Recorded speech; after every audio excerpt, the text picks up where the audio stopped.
Ladies and gentlemen of the congregation. I didn't realize I'm still moving. Yeah, I love doing that because you guys just are doing the little wiggle, wiggle, wiggle, even though I thought I'd press the Wiggle, button. wiggle, wiggle. Yes. Beep, beep, beep, beep, beep, beep, beep, beep.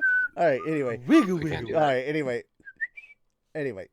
So I thought I'd press the button, like I'd click the speaker button on OBS, but it did not unmute. So that was very weird.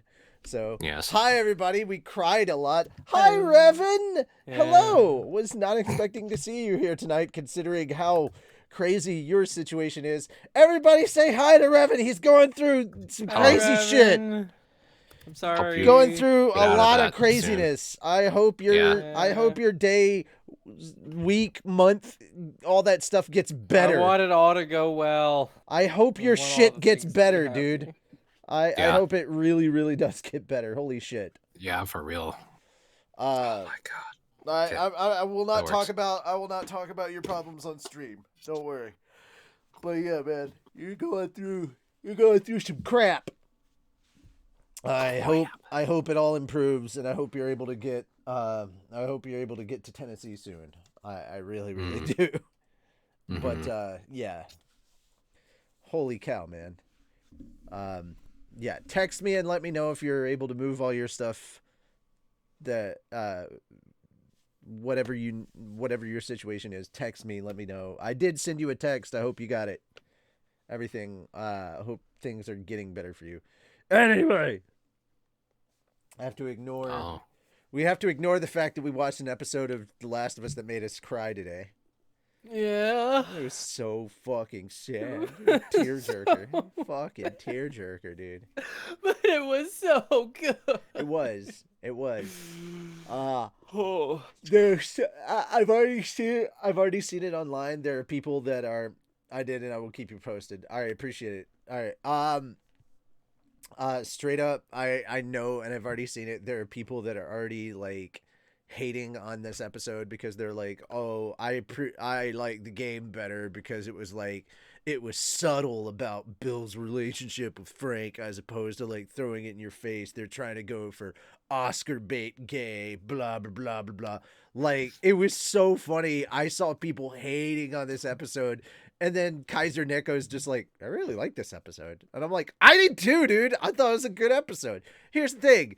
Did it change a lot of shit about the game? Yes. It basically wiped away everything from Bill's shit in the game. It basically said, yeah, we're not doing that.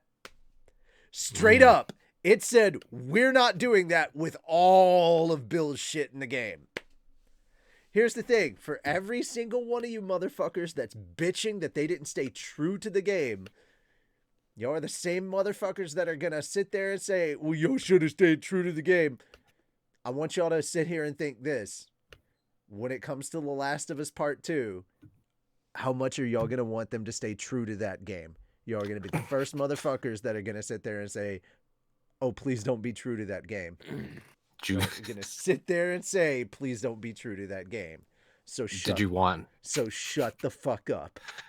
Did you want Arcane to be true to the game, and did you want like fucking Jinx to fucking yell the fuck out of everybody for throwing and feeding?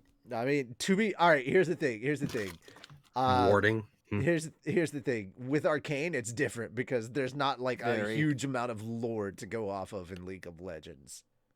Yeah, like there's blurbs to read, but it only goes so far into their backstory. Yeah, there's not like a lot of lore. Of reading, whereas The Last of Us is like fucking writer heavy. Like, there's a massive story going on in The Last of Us. And to be fair, even though there's like the infected in that story, the real monsters are the humans. And we haven't even gotten to how terrible humanity is. The real monster is man. Yeah, real monsters. Always. Yeah. Real it's always the case. I mean, to be fair, we already did get to the government is Nazis. The government is Nazis. So it's now, not then. Oh my goddamn. Sorry, I don't know why I went like full praise the sun. It was so funny. I highly recommend this episode. Episode 3 was fucking phenomenal. There's 6 more episodes to go. I'm really looking forward to the next 6 weeks because I can honestly say I don't know where this show's going anymore. I do know most of the story beats. There's certain things they can't not do. I know how the series is going to end. Like, I know the major story beats that are gonna have to happen.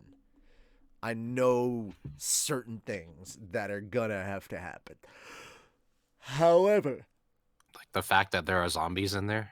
they're not zombies. They're in fact. Oh, that's right.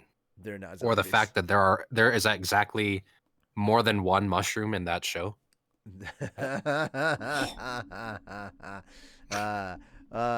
We need to call a plumber. We need to call a plumber because you have entered the mushroom kingdom. I thought we were gonna say because I'm cracked up. No, That's it. This is a prequel to the Mario movie. this is a prequel to the Mario movie. To the Mario. Yep. Swing your Swing arms. your Arms arms. from That's side like, to side. dude. That's what it is. Hey, Mario. dude, that show came out in the 90s. That song is still existing in there. So imagine Joel and Ellie are just walking down, and then eventually one of them just goes, swing your arms from side to side, to go do the Mario. Mario. You know that there's gonna be like for the movie. You know there's gonna be some rendition of that somewhere. really in hope the You movie. know, You know. at one It's at the point in credits. It has I to wanted to be. be at the credits. you know, at Yeah. one point in time, there was somebody that curb stomped and infected. That straight up curb stomped and infected that walked up to it. That walked up to it and went da da da da da da squish. No. It makes like a sound, and then there's like a 600 that appears above their head, Oh my god. and then they No, disappear. there had to be. Please tell me it was somebody in Japan that did it. Walked up and went da da da da da da. Hi! Yeah, just yep. God damn it. He's throwing like actual fireballs. We're terrible people. Probably I already don't knew but that, shit. so. It's But great. we don't pretend to be any different. By the way, guys, if you want to check out the stupid shit that we're talking about, over on my Discord is where we are watching these on Mondays. Also, it seems that on Mondays we're also going to start doing watch-alongs for The Legend of Vox Machina. So, yeah, that'll be a thing. We'll probably do that over on Fat Dog once we get caught up. Season 2 of The Legend of Vox Machina, it does come out on Fridays, but we're typically going to wait until like Sunday or Monday, probably a Monday because he has D&D on Sundays. So we're probably going to wait till Monday. I'm not going to wait till Monday to watch it, but for Moon's sake, we'll watch it on probably Monday. For Moon's I sake! appreciate that. But we're basically 2 episodes away from getting caught up. And then next week, we will be watching them. We'll do watch-alongs on Fat Dog. So, it's a good idea to jump over on our Discord. Did you know we have a Discord? Because we have a Discord. It's made of Holy real cow! It's made of Holy real cats. velour. Holy cats. Yes. Oh my! By the way, guys, spam holy Oh, cats. cats. Yep, Holy cats yep, in the cats. chat.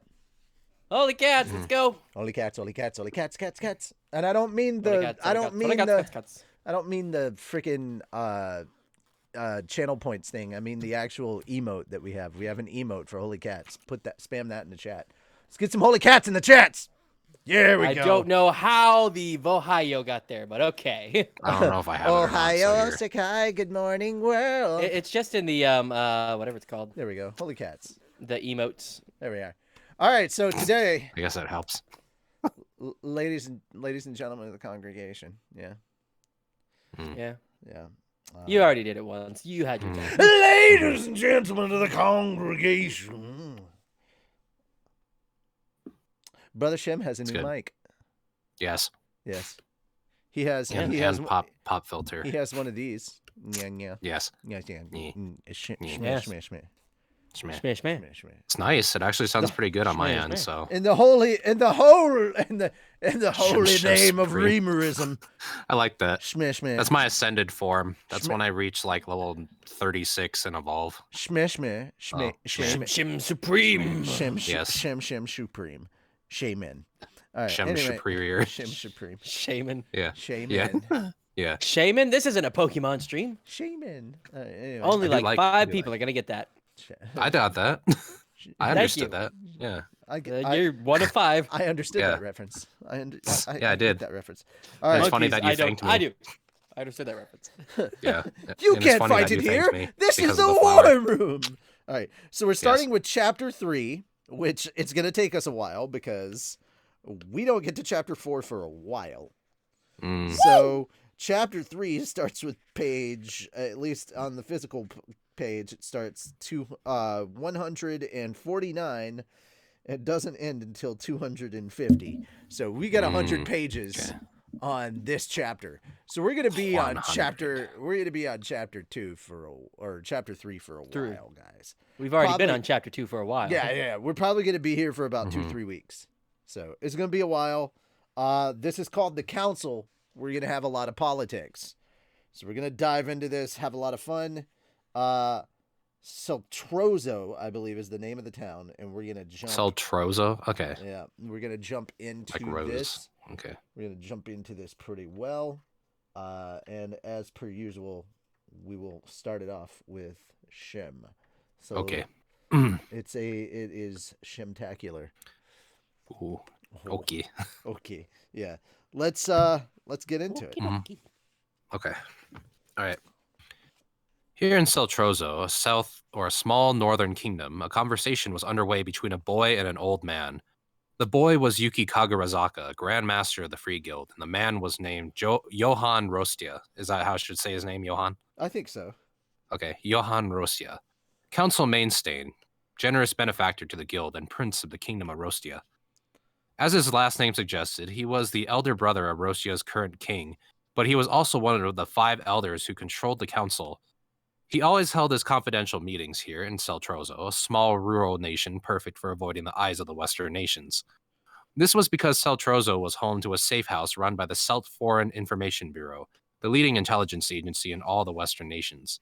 The SFIB was established as a risk management group, surveilling the lands outside human control and preparing for any upcoming monster threats.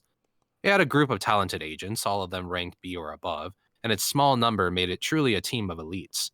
Any location under their protection would be impossible for foreign agents to infiltrate, and that was why Johann used this house for all of his most delicate meetings. Well, can I hear your report then? Right. It's pretty clear that the Demon Lord Rimuru is finally on to me. I went out of my way not to leave any evidence, using merchants from the east and so on, but regardless.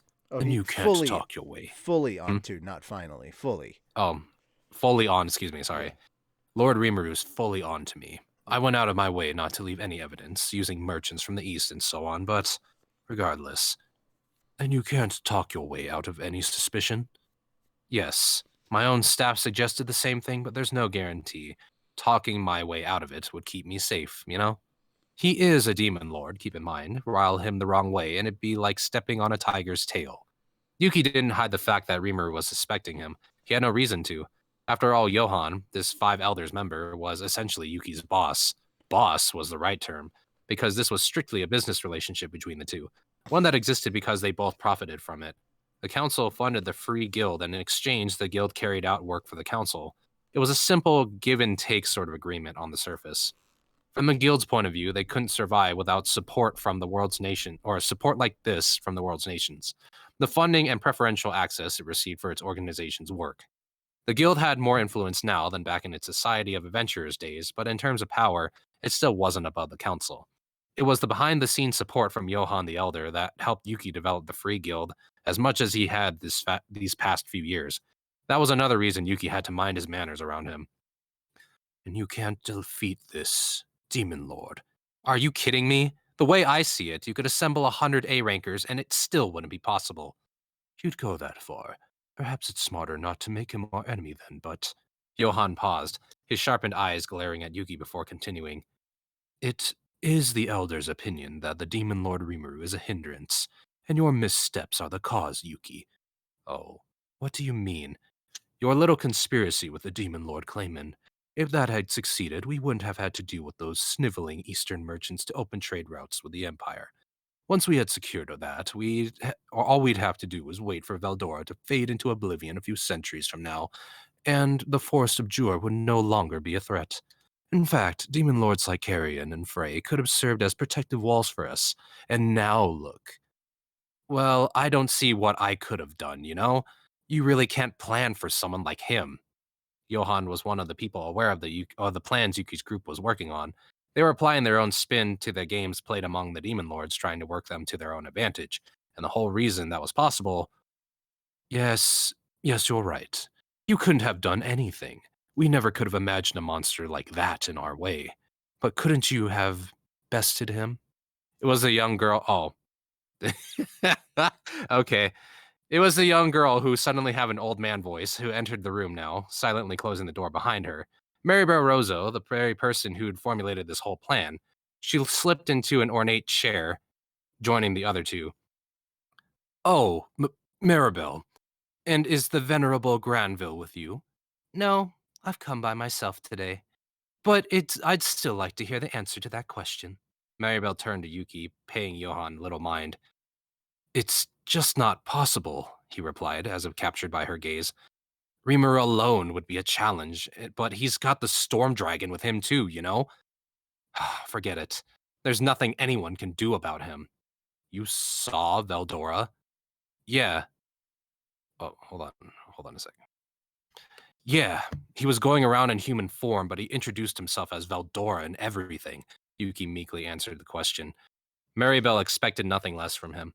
Right. The demon Lord Rimuru is the key to sealing Veldora away. If we let that evil dragon free, he'll spread ruin across the whole world. Grandfather told me himself. Indeed, Johann said. Your grandfather personally witnessed the darkest days of the dragon's rampage. He's always quick to remind me of why our god is so fearful of him. Yes, and now Rimuru has tamed him. Meddling with them is dangerous. But if we want my Rozo family to prosper, we need to crush the rise of Tempest. What a headache this is. Yuki, couldn't you defeat Rimuru if you truly put your mind to it? Johann was now repeating himself. Combined with Maribel, they had now asked the same question 3 times. Didn't Yuki have what it takes to beat Rimuru? And this time, Yuki had a different answer. We're talking about someone not even Hinata could beat, you know? It's going to be really hard for me to win if I fight him. My chances could go way up under the right conditions, but what it sounded like he meant was, if it was just the Demon Lord Rimuru by himself, maybe they could make it happen. So what's your next move? Maribel asked. My general strategy will be to avoid direct confrontation with Rimuru. Even if I did beat him, I just don't see it earning us much. We'd have to pay far too much of a price for it. Yuki went on to discuss their future plans, including Kagali's upcoming ruins expedition. As Maribel had ordered, he was leaking out the info he gained from Clayman, and Maribel and Johann were now acting on it. Maribel thought for a moment. Eliminating Rimuru, or at least rendering him harmless, was something she wanted to achieve at any cost. The greatest wish of the Rozo family would have to go unfulfilled otherwise. Maybe it'd be easier to seize the world if they worked with the Demon Lord, but Maribel had already deemed that a poor choice. The problem was their differences in thinking. With this world as well, Maribel intended to take it from a single gold-based standard currency to a paper-based economy spearheaded by each individual country. She wouldn't eliminate the current money system, she'd just implement new currencies in each nation. It didn't have to be paper either. Silver or copper or whatever was fine too. Basically, if she could build a world where currency markets went up or down depending on the power of all nations involved, then perfect. That's how foreign exchange worked, and it'd be the council and the will of the 5 elders that set it up. That was the one absolute must to victory here. They needed to be the people deciding the value of things. Against the weaker nations, they'd even levy punishing taxes or conscript their populations into military service in the name of monster hunting. It was a perfectly legal way to subjugate one nation under the rule of a stronger one. All the conditions were in place. There were no outstanding issues to deal with. Maribel's plan to economically rule over the nations in the Council of the West was proceeding along fine. Even Granville was happy with it. They had spent the past few years completing the groundwork for it, and now, with the rise of Rimuru and his nation of monsters, it was all going haywire. Maybe things weren't in crisis mode yet, but Maribel could see what was in store. The Demon Lord Rimuru would likely offer the Western nations their defensive support in a bid to win their trust. With all that military power in the backup, he'd have them open up an economic relationship to a certain extent, using Bloomend, a small kingdom, as a foothold into the West. He'd run all the logistics, giving his people the joy of working and guarantee their safety. I wish he wouldn't mess with me, Maribel thought. Other large nations like Dwargan and Thalion were already complete, permanent packages. She may not have liked them, but she could accept them. But right now, Tempest was riding straight into Maribel and her companion's home turf. If they expressed a desire to join the Council of the West, it'd be like torching their personal hunting grounds, a declaration of war. She refused to accept that. She was sure that she and the Demon Lord Rimuru were incompatible with each other at the core. There could only be just one ruler, a single overwhelming force. You had to be the one calling the shots, or else you were never promised a sure victory. And as long as the Rozo family was attempting to rule all of humanity, Rimuru would always be an obstacle. Even if they could work in harmony at first, it was clear to her that they'd grow apart over their respective interests. That was why Maribel saw the Demon Lord Rimuru as such a threat. It was easy to say she'd eliminate Rimuru, but actually doing it was much harder. She had participated in the Founders Festival, so she could have a chance to observe him. It took some convincing with Granville, but he gave his okay after she promised not to do anything to Rimuru. The visit convinced her that she was right all along. Tempest was just too attractive of a city, brimming with desires, and in time it'd become the cutting edge of trends, building a new age for the whole world. The more they opened up and forged deeper relations with other nations, the more valuable it became. And before long, the Rosas would no longer be able to make unilateral decisions. Yes. Yes. Everything's going the way the Demon Lord Rimuru wants it. The mere thought made Maribel want to fly into a rage. She resisted the urge as she pondered how to respond. Defeating him was out of the question. Even if they succeeded, they had no idea how Veldora would respond. Letting a monster capable of wiping out a force of 20,000 elites single-handedly go around unfettered was the height of folly. So that left rendering him harmless, either through coercion or persuasion. If they opted for coercion, Duke Mousse's failures offered some important lessons. Maribel had perfectly set the table, hoping to indebt Rimuru in a way that followed every rule. Instead, Rimuru followed the rules to take revenge. The Duke was a fool for misreading the opportunity, but what really deserved praise was the personal connections Rimuru enjoyed. Yes, there's a snake in the grass. You'd have to be a fool to prod at it. And now the Demon Lord wanted to join the council. It was easy to oppose that. Maribel had cornered the market for grain in anticipation of upcoming wars.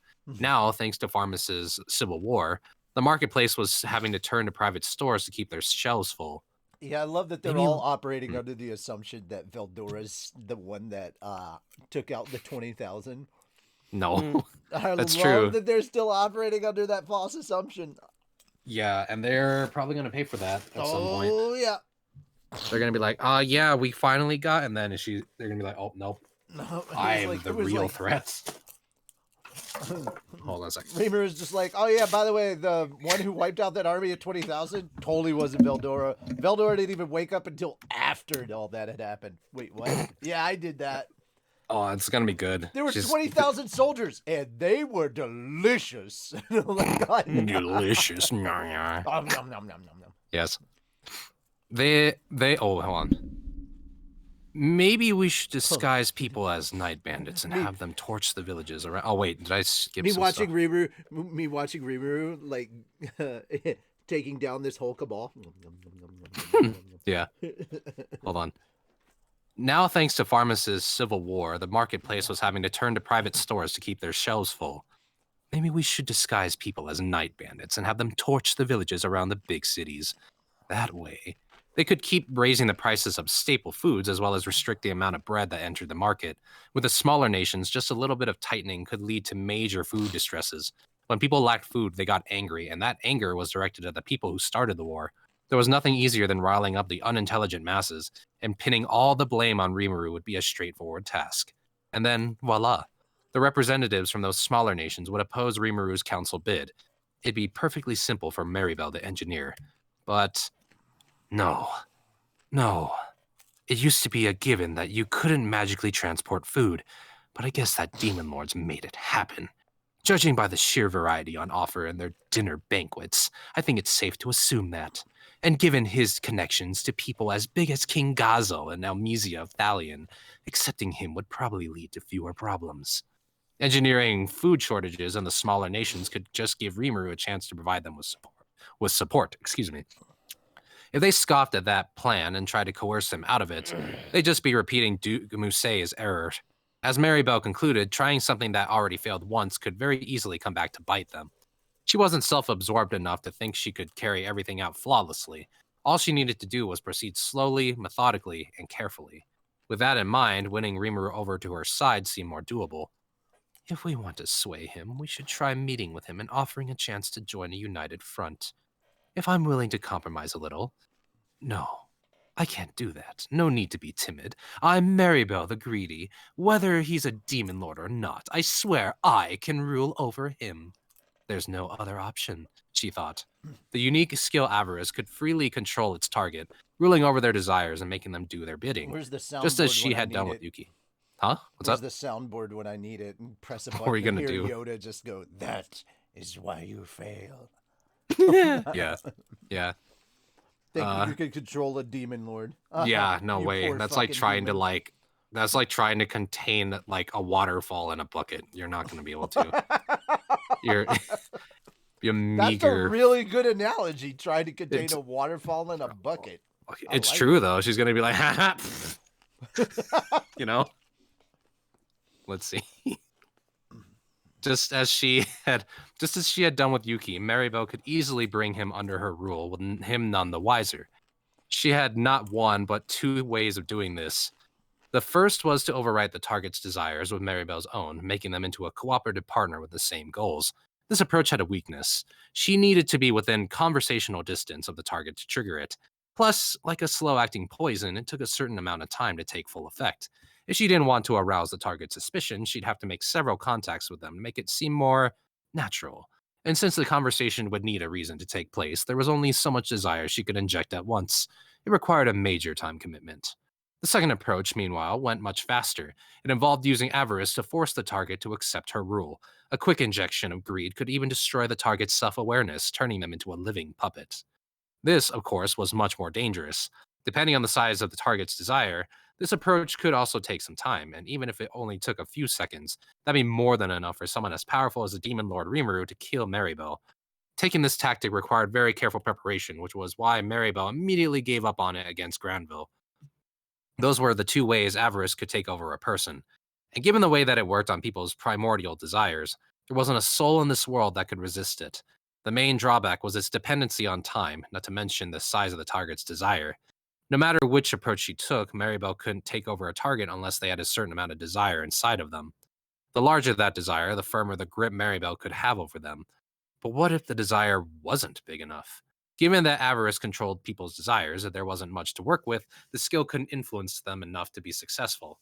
She could prod that desire, inflating it enough so she could take hold, but again, that took time and opened her up to suspicion. That was why she couldn't take over the mind of Hinata the Saint. Maybe she could if they met more often, but Hinata would have questioned her motives if she kept popping in for no reason. Maribel couldn't risk that much danger, so she gave up on the effort. On the other hand, she held regular secret meetings with Yuki through Johann the Elder. Seizing his mind was easy. Now her main question was Rimuru. I saw him up close, but he didn't seem to have much desire despite all his outrageous behavior. It's not fair. At the dinner banquet, she had a direct view of Rimuru. With that insight, she felt what might be just barely enough to rule over his desires. With a desire that small, she could take it over quickly with just a few sessions, but it wouldn't give her much overall influence on his behavior. Of course, once she got that foothold, the rest would come falling down after it, she figured. If worse came to worse, she could use her final option. If that worked, the Demon Lord would be Maribel's to use as she pleased, and since Rimuru had tamed Veldora, the Storm Dragon would essentially be hers to control as well. A dragon even the supreme being Lubelius feared, an attractive prize to be certain. Best to keep up my observations for now. Then I can consider my options and come up with the safest approach to subdue him. Her mind made up, it was time to concoct a strategy. Yuki advised against direct confrontation with Rimuru, but that's why the demon lord Kazalem, under the guise of Kagali, would be guiding him through the ruins. Those ruins had their dangers, but apparently Kagali had no intention of putting Rimuru in harm's way inside them. She could use that as part of her game plan. Let's send him a letter. We can invite Rimuru to the council and see how he reacts. You think the demon lord would agree to it? No worries there. Joining the Council of the West is one of his burning desires. How curious. Well, Rimuru wants to work hand in hand with humans. He wants to prove that the monsters under him are harmless as long as we stick to his rules. Yuki's explanation made sense to Maribel, as dumb as it sounded to her. Being bound by rules meant losing your freedom. Doing away with your Demon Lord military force, staying on the same tier as the human race, it seemed supremely stupid to her. So, why don't we make that dream come true? Then I can inject him with my poison, said Maribel. Ooh, scary. Uh, scary. Isn't Yuki Kagarazaka just as strong as Hinata the Saint? If he and Rimuru fought for real, he has good prospects to win, I think. But now that you have him, you want a demon lord as well? Yuki's ambition is too strong. He doesn't even realize I'm controlling him. He thinks he's making these negotiations out of his own free will. As Maribel explained right in front of Yuki himself, this was a happy thing for him. Her rule over him meant that he wouldn't be pushed down by any excessive greed. Yuki ignored it all, not responding to it. That was how perfect her domination was of him. And I'm sure the Demon Lord Rimuru is like a child before you, Maribel, and you'll have full control over him. What do you mean? Well, I'm just worried that your rule could be broken somehow. She flashed a cold look at the flustered Johann. There's no need to worry about that. Once I cloud someone's desires, they'll never return to normal. Not unless you overwrite the desires I implant in them. Maribel was greed personified, enough so that to cultivate the unique skill avarice within her. There was nobody in the world who could desire something more. She was fully convinced of that, and it made her laugh off Johann's concern. Yes, I imagine not. I trust in you on that, Maribel. Johann the Elder tried not to invite Maribel's wrath upon him. She was the de facto number 2 after Granville, and not even an elder was safe around her. If he got on her bad side, she might try to control his mind next. Team had made a blood oath with Granville to avoid that, but once Maribel took over, he didn't think he could rely on that oath too much. Thus, he never dared to lift a finger against her. Everything we say in here is a secret, all right. Of course, Maribel. I'm not in any hurry to die. Smart decision. Now, Johann, I want you to send a letter to Rimuru, leader of Tempest, for me. I'll write it out for you right now, so make sure it reaches him before the next council meeting, please. Without waiting for a response, Maribel began writing the letter. The sight of her scribbling away on the fancy, expensive paper struck terror in Johann's heart. It was the kind of terror you'd feel if a girl like Maribel, hardly even 10, treated bossing people around like it was her God-given right. She had the air of a ruler, and not one of the 5 elders was a match for her. Or not one of the 5 elders was a match for her. All right, Maribel. You can leave that to me. He left the room quietly with Yuki not wanting to bother her. Even after Yuki and Johann left, Maribel continued to weigh her options. She had all the time in the world. She would draw up plans, lay out the framework, and see this through. She had more than enough pawns at her disposal, and once again, this'll be fun. This'll be so much fun. Maribel, the girl who trusted not a soul in the world, got lost in her own reverie. The man fell to the ground, a flood of red, blood-like particles shooting out in front of him. His eyes had burst open in surprise. He probably never saw it coming. 1 second. You left yourself open, you fool! 1 second. Millam's excited voice thundered. Huh? One What's second. Okay. All right. 2 things. Yeah.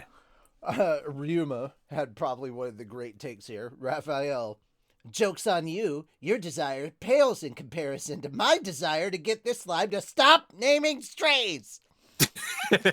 That's the hard counter. That is the hard counter right there, yeah. Yep. Yeah. Good. Just fucking get him to stop. Would you just fucking stop? Like I can't control him. Why not? That's my secret cap. I'm always desiring naming strays. I'm always yes. naming strays. Yeah. And then Millen's next, excited. Huh? What? What's up? and then next, friggin', I had to scroll up. Scroll up. Stop it. Get some help. Yeah, that's true. Yeah. Yep. That's true. Stop it. Get some help. All right, so. Yep. Continue. Control a demon lord without cookies. Yeah, there you go. Blasphemy. There we Yeah, go. you're not going to be able to do that. Not even Good luck. remotely. Good luck, buddy. Nope. All right, your turn. Control. Keep going. All right. Millam's excited voice thundered across the hall as the man's 5 remaining companions grew tense and nervous. They banded together, keeping a wary eye on their surroundings, but they could do nothing. Blowing wind. Grow into a tornado and slice my enemies. Time to rage. Tornado blade. Bunching up like that was a mistake, and I all but sneered as my tornado blade slashed into them all. This was kind of a ranged version of Wind Cutter, one that cost a lot of magicals, but caused slashing damage to multiple enemies within a given space. This made it great for battles against troops or groups of foes. Milim had acted first, sneaking up on one person as he went ahead to check for traps. After killing him, she quickly shot out of the area to avoid getting caught in my magic. The group had no idea what happened. The moment they huddled up for safety, Milim was out of the way and they were cut to ribbons by my Wind Cutter. Look out! It's Scarlet. Be careful! Shit! That magic got Marja and Naja, and Jean's not breathing either. Damn you, all of you! The surviving enemies, beginning to appreciate their situation, started ranting at us. By enemies, of course, I meant the labyrinth challengers. We were dealing with a group of adventurers this time, by the looks of it, and a pretty well balanced one at that. But our party had the power and experience to outclass them. That first surprise attack took out the enemy's main search specialist, and before they even knew we were near, my opening magic landed the first strike. Even before we noticed them, we had an invisibility magic deployed, allowing us to discover the enemy first. This magic was cancelled once we began to attack, but by then our foes had already lost one or two people, the magic attacker and healer in the back row to boot. That decided the battle right there. That's smart. Now that they could see us, the enraged front row adventurers were making a beeline for us. Quaw! Tough luck. Oh, you're not getting past us. Beldora and Ramirez were certainly enjoying themselves as they withstood their charge. By now, I had nothing left to do. Just take up a supporting role and make sure those two had enough space to move in. I used my analysis magic to examine the fighters running towards us. Above them, I could see bright red bars that were less than half full. They got less than half their HP left. You guys can take care of them yourselves, right? There was no self-aggrandizing there. Yes. Self-aggrandizing. Yeah, self-aggrandizing there. I haven't used that word a whole lot. Anyway. Yes, the red bars above the fighters' heads showed their remaining stamina. That was what I configured my personal analysis magic to display. I tried to set it up like a video game for instant comprehension. If other people used the same magic, they'd probably see something different. Regardless, it was pretty convenient for me. The familiar readouts let me quickly confirm the situation and give out the most suitable instructions to my team. At this point, we were pretty much guaranteed to win. A front row set of fighters with rear or no rear support was no match for Veldora and Ramirez. With no one buffing or magically healing them, we'd continually whittle down their stamina until it was over. A more careful party would have kept a barrier over them at all times, but not this one apparently. It didn't take long for my two companions to prove me right, smiling insidiously as they slashed the remaining three adventurers into a bloody mess. It was an easy win. Using Milim's surprise attacks and my magic to dispatch the scouts in back row first was proving to be a sure win tactic for us. Of course, we'd been kind of overfishing the pond, so to speak, so our efficiency was starting to suffer. It wasn't perfect yet, but more and more parties were learning how to counter us. These challengers weren't fools after all, and they were clearly making a dedicated effort each day. I was glad to see that, but we needed new strategies to deal with them. As I thought about this, the final survivor disappeared into a flurry of light particles. The battle was over, another sight I was getting used to. We did it! These punks were no challenge at all! You're right. We're invincible, the strongest there is. All these little ants. They leave me a tad unsatisfied, but my companions were getting thoroughly carried away now. What were we doing, you ask? Well, researching new battle techniques against the Labyrinth's challengers, of course. We were eager to learn, so we'd been putting in a lot of hours down here. I mean, you heard of Team Green Fury, right? We were able to beat them last time, but we can't rest on our laurels. They got called back to their home country or whatever, and they may never come back, but maybe they just had some trouble procuring new equipment. We didn't know if they'd pay a return visit sometime, and we wanted to be ready to fend them off if it happened. Thus, even after Green Fury was behind us, we kept diving into the labyrinth, sliding into a familiar pattern of fighting off challengers. It kept the labyrinth pretty lively too. A few days after our pitched battle with Green Fury, Masayuki's party made it past floor 40. Masayuki really was born under a lucky star. Apparently, acquiring the entire Ogre series of equipment was pretty simple for them. It was only natural then that they stomped all over the Tempest Serpent. Now their focus was conquering floor 50. Hello. Hey. The news of Masayuki breaching the 40s energized the rest of the challengers. That was just what we hoped for. And now the more talented parties were aiming for floor 40 as well. Our experiments with releasing some videos of the boss battle gave us a huge response too. The recording of Masayuki's team fighting the Tempest Serpent, as shown on our projector, created buzz all over town. People wanted us to play it again and again. As Molly Miles and I saw it, this was a business opportunity. In a TV-free world like this one, battle footage from the Labyrinth was as good as entertainment got. We may need to edit out some of the gorier content, but then again, maybe there'd be demand for the uncut version for the right price. We could work on that. Of course, there'd also be the broadcasting rights, likeness rights, and all those other little details. But I could let Molly Ma work on that for me. In fact, I bet Masayuki's Smile could sell a lot of different products. So The endorsement contracts. I'm sorry, what's so we're going on? talking about pay-per-view now. I know it's like, Mhm. oh god, we have the uncensored version, the You uncut, sell that as a uncensored. special Blu-ray. Yeah. Twitch streaming rights. Oh my god, that's Yeah, nuts. I Yeah. was able to catch most of the Maribel stuff on the way home. That's Thank God cool. for unlimited data. All right, keep And going. admittedly, I probably could have started right at 6 and just been in the chat, but I forgot what time it is because I literally got the store like 5 before. Aw, All so right. at least you're here now. Yeah. The endorsement contracts alone might make him rich. He'd be happy, Molly Ma would be happy, and we'd all be happy. It'd be a trial and error process, but I'd like to see how that worked out. And video content wasn't restricted to the footage recorded by magical items.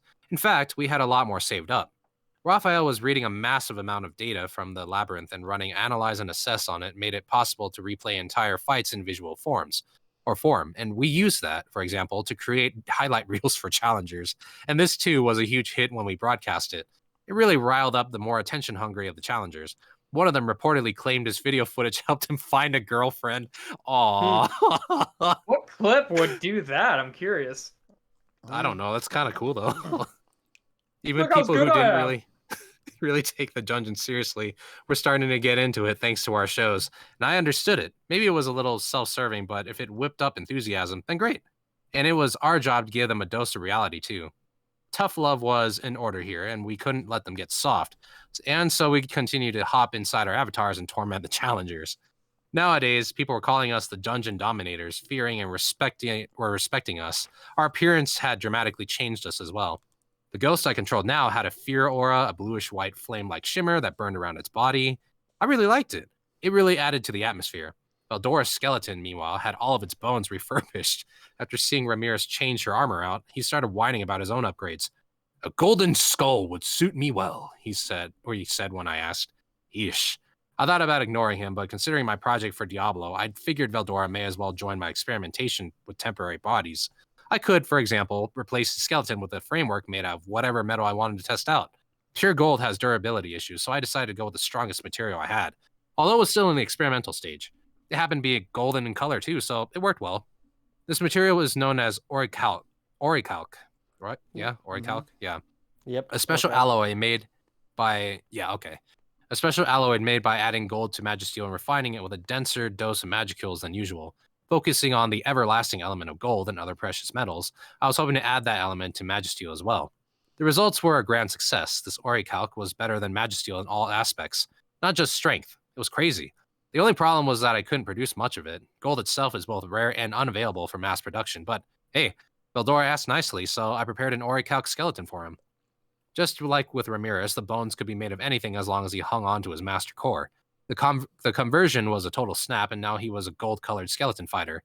Durability far outclassed his original bones. It was excellent, almost needlessly so. As he moved around in it, I kept a careful watch, seeing how much punishment it could take and whether any problems cropped up.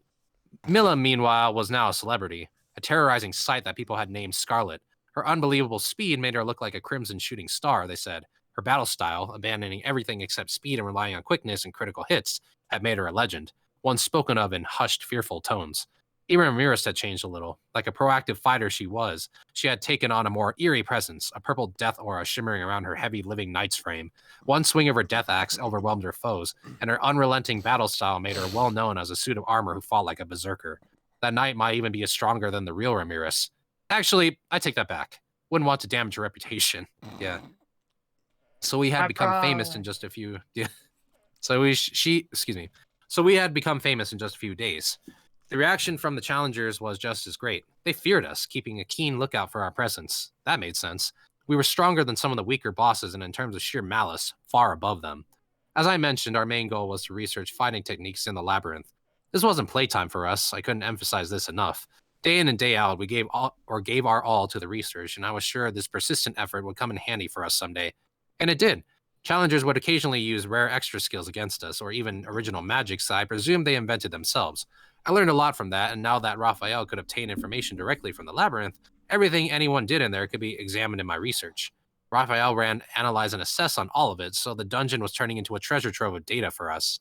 Even better, just as our personal battle experience was reflected in our avatars, the things we learned in avatar form were retained in our original bodies. This was an unexpected side effect, and I was considering how we could use them on things like new types of training. That's kind of cool, actually. Mm-hmm. Our research was continuing on a daily basis, so I suppose it's only natural that we learned a lot. One time, just one time, I promise, we got a little carried away and decided to try conquering our own labyrinth. The result, utter defeat. With our current abilities, Bovix, boss of floor 50, was like crashing into a brick wall. The frontal approach we preferred was useless against an over A opponent like him. The effectiveness of our surprise strikes would need to be evaluated, but more than that, Bovix was just too much for us. I was glad we could rely on him, but now we felt like we had to beat him. So we decided to get serious about building up our characters. Again, strictly for research purposes. Mm-hmm. Research and training for ourselves too. Oh yeah, I'm sure. Definitely not for fun. Make sure you don't get the wrong idea here. Okay. I'm not enjoying this one bit.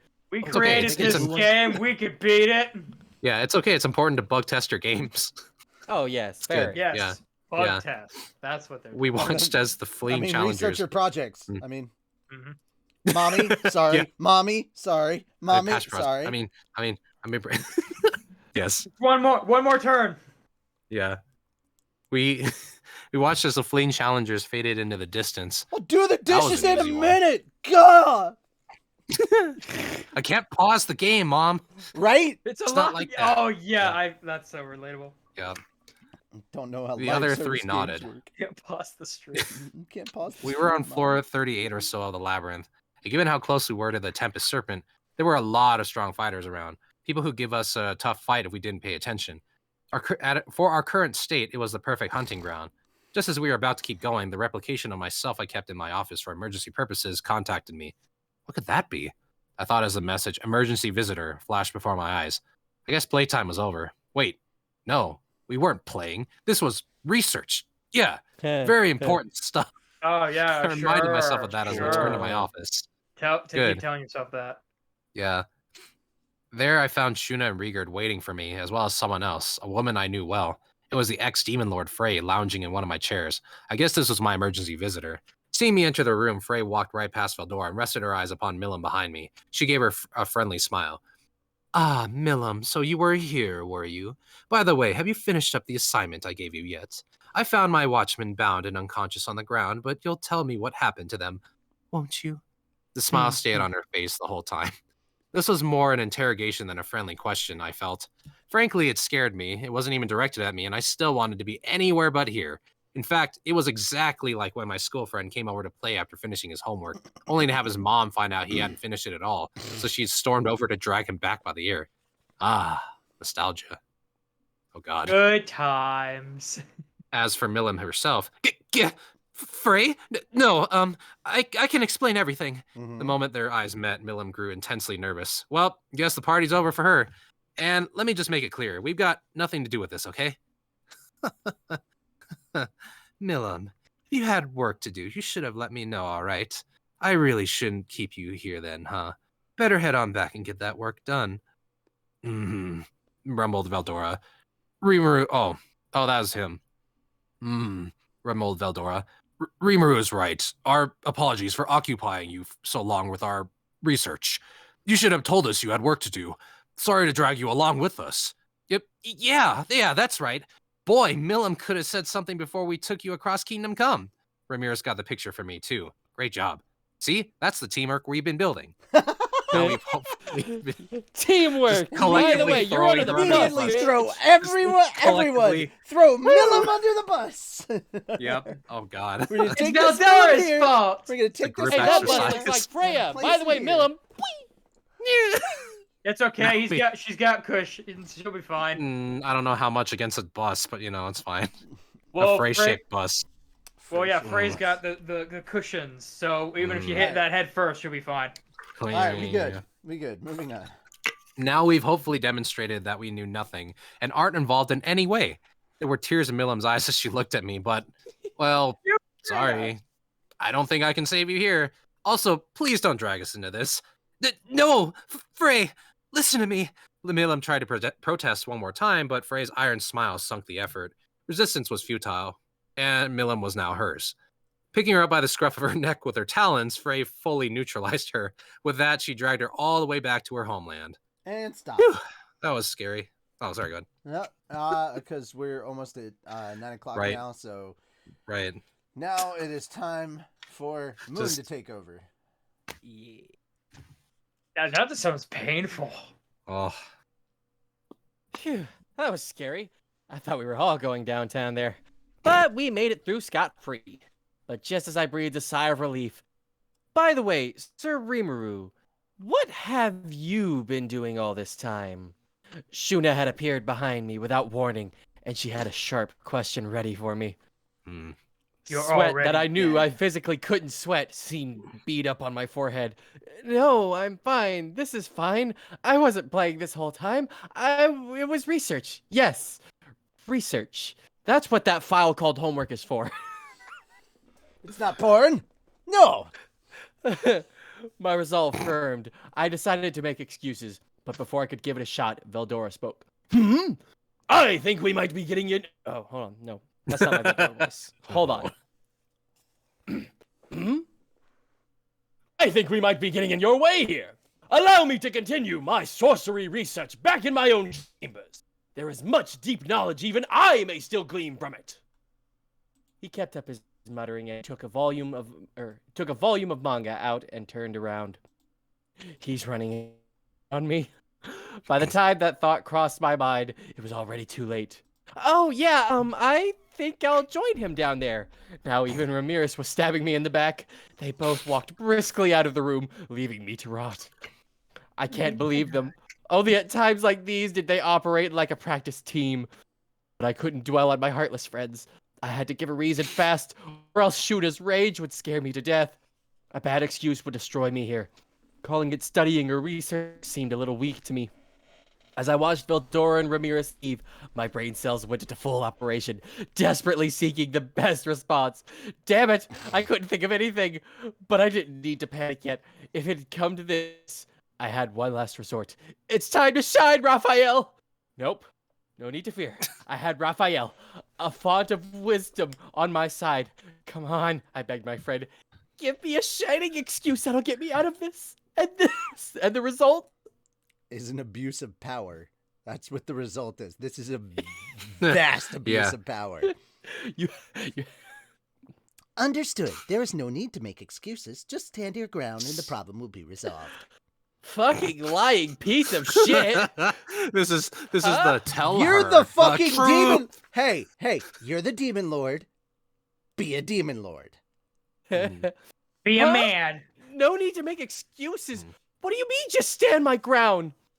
Oh, there you are, Sir Rimuru. I've been looking for you. Oh, no, that's okay. Oh, there you are, Sir Rimuru. I've been looking for you. Just as I Molly had Miles that thought, is in a my dress. beloved Molly Mile burst inside looking harried as usual. So that's what it meant. Talk about Deus Ex Machina, Molly. Or talk about Deus Ex Machina. Molly, you're a savior. Ah, hello, Molly. I was expecting you here soon. Following Raphael's advice, I stood my ground and acted like I planned for all of this. Malamile gave me an odd look, but then began nodding, seeing the wisdom of playing along. Glad to hear, Sir Rimuru. We've received a letter from the council, but have you had a chance to read it? It was in a very tightly sealed envelope, so I'm wondering if it's a request to visit them so they can deliberate over our admission. Huh? A letter from the council? They wanted to hold a conference to decide whether to let Tempest join them or not. So the moment had come at last. Really gotta hand it to Professor Raphael, though. Didn't realize the council would get to work right this moment for me? Ah, no way. Not even it could. Understood. Green Fury was hired by the Kingdom of Inglacia. Based on the timing involved, their primary goal was clearly to investigate matters inside Tempest.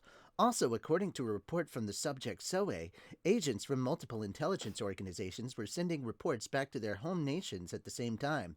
Putting this together, it is very likely that moves were made over the past several days.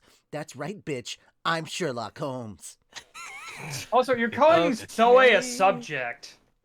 Yeah, I don't know how to motherfucker. feel about that. They're all my He's not a subjects. pig, he's a I'm the person. goddamn king. Even Rimuru is his subject at this point.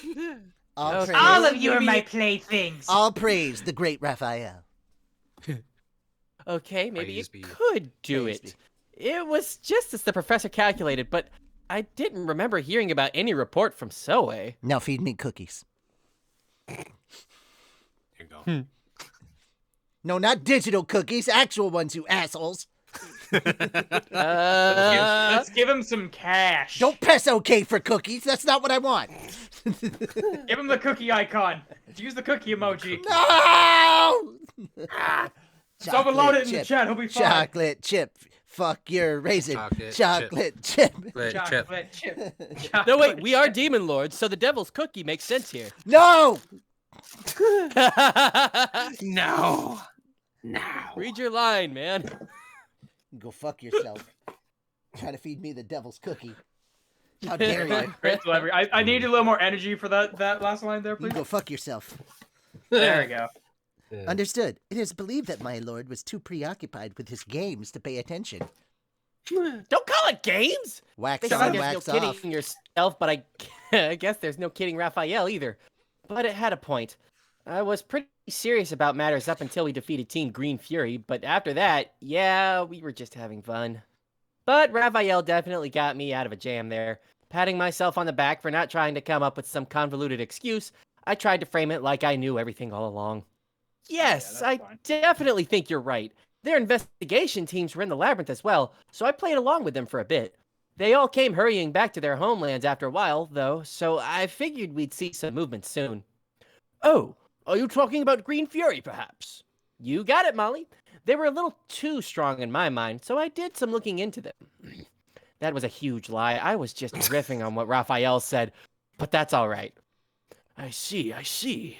Some secret investigations, eh? Very impressive, Sir Rimuru. Shuna gave me a broad smile, whatever, and a nod. Thanks to standing my ground, I managed to pull the wool over everyone's eyes.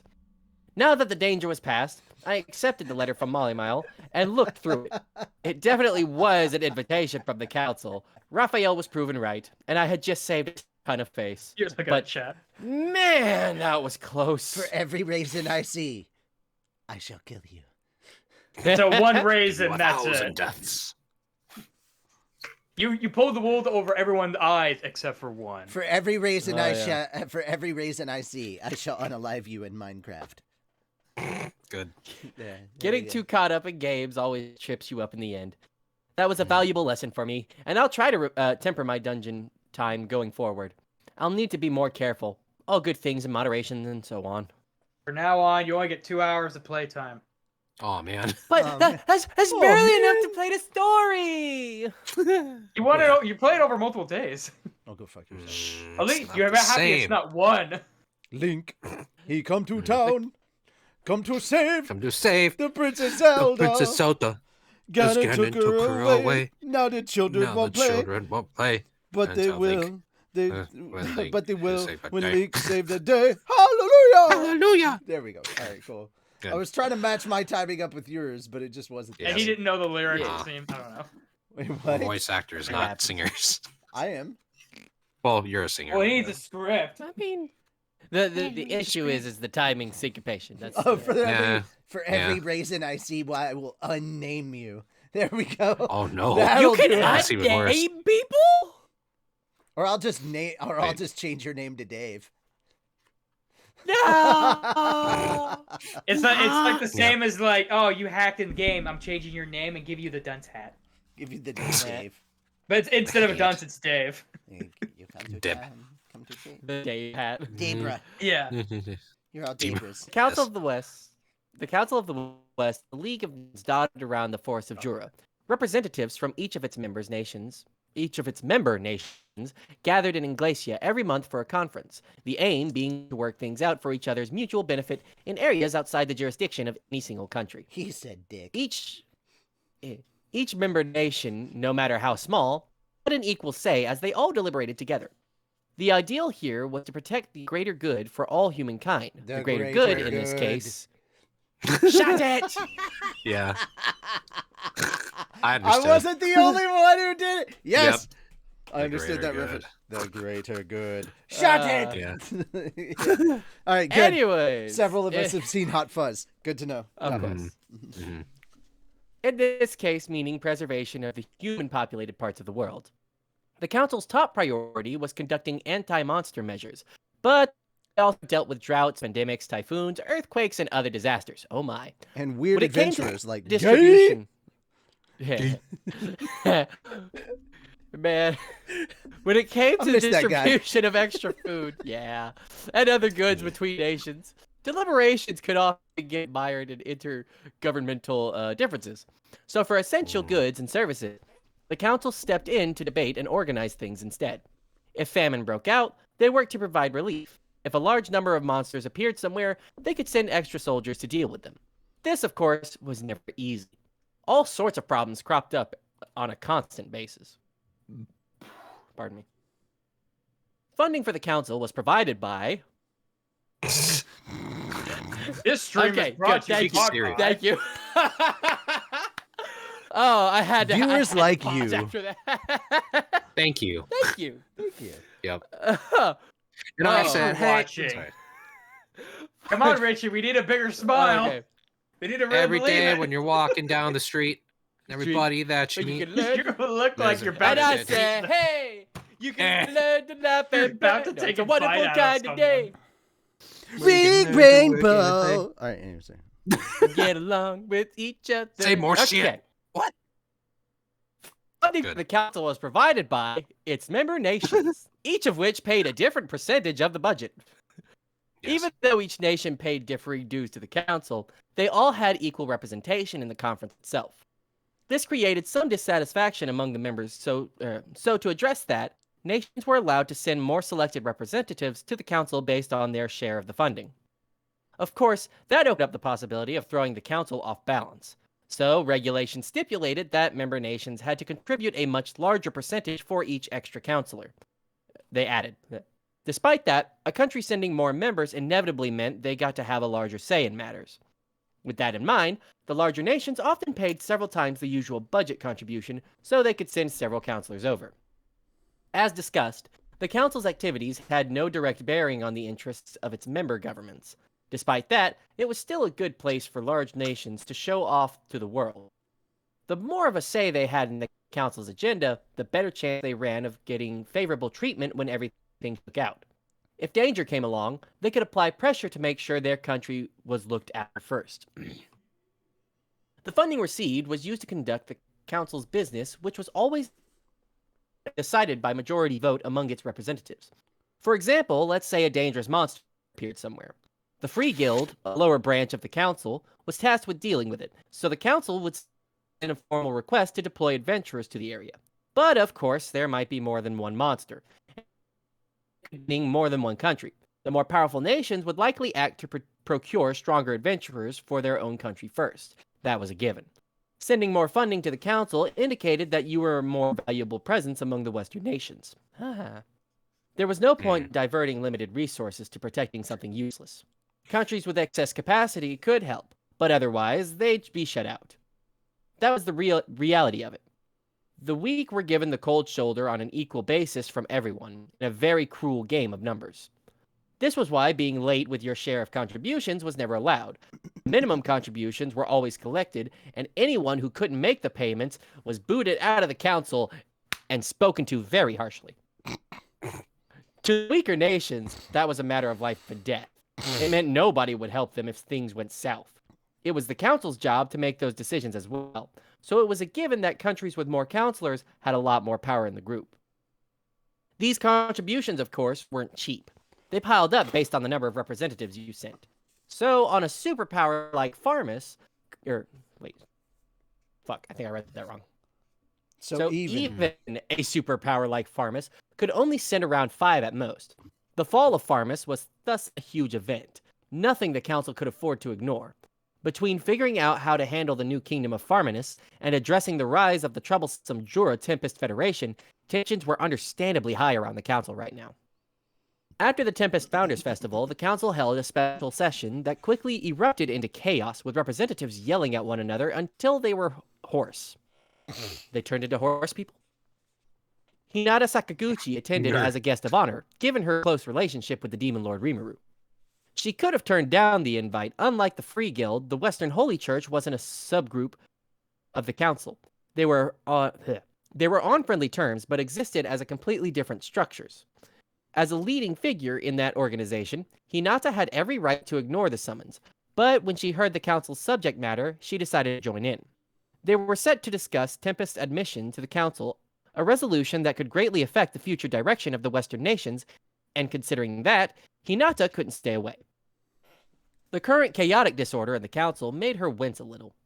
When you collect a bunch of fools together, it's not surprising how little work gets done. Hinata led all of her own meetings, God help me, keeping decision-making as quick as possible without things falling too far out of hand. No. A serious enough...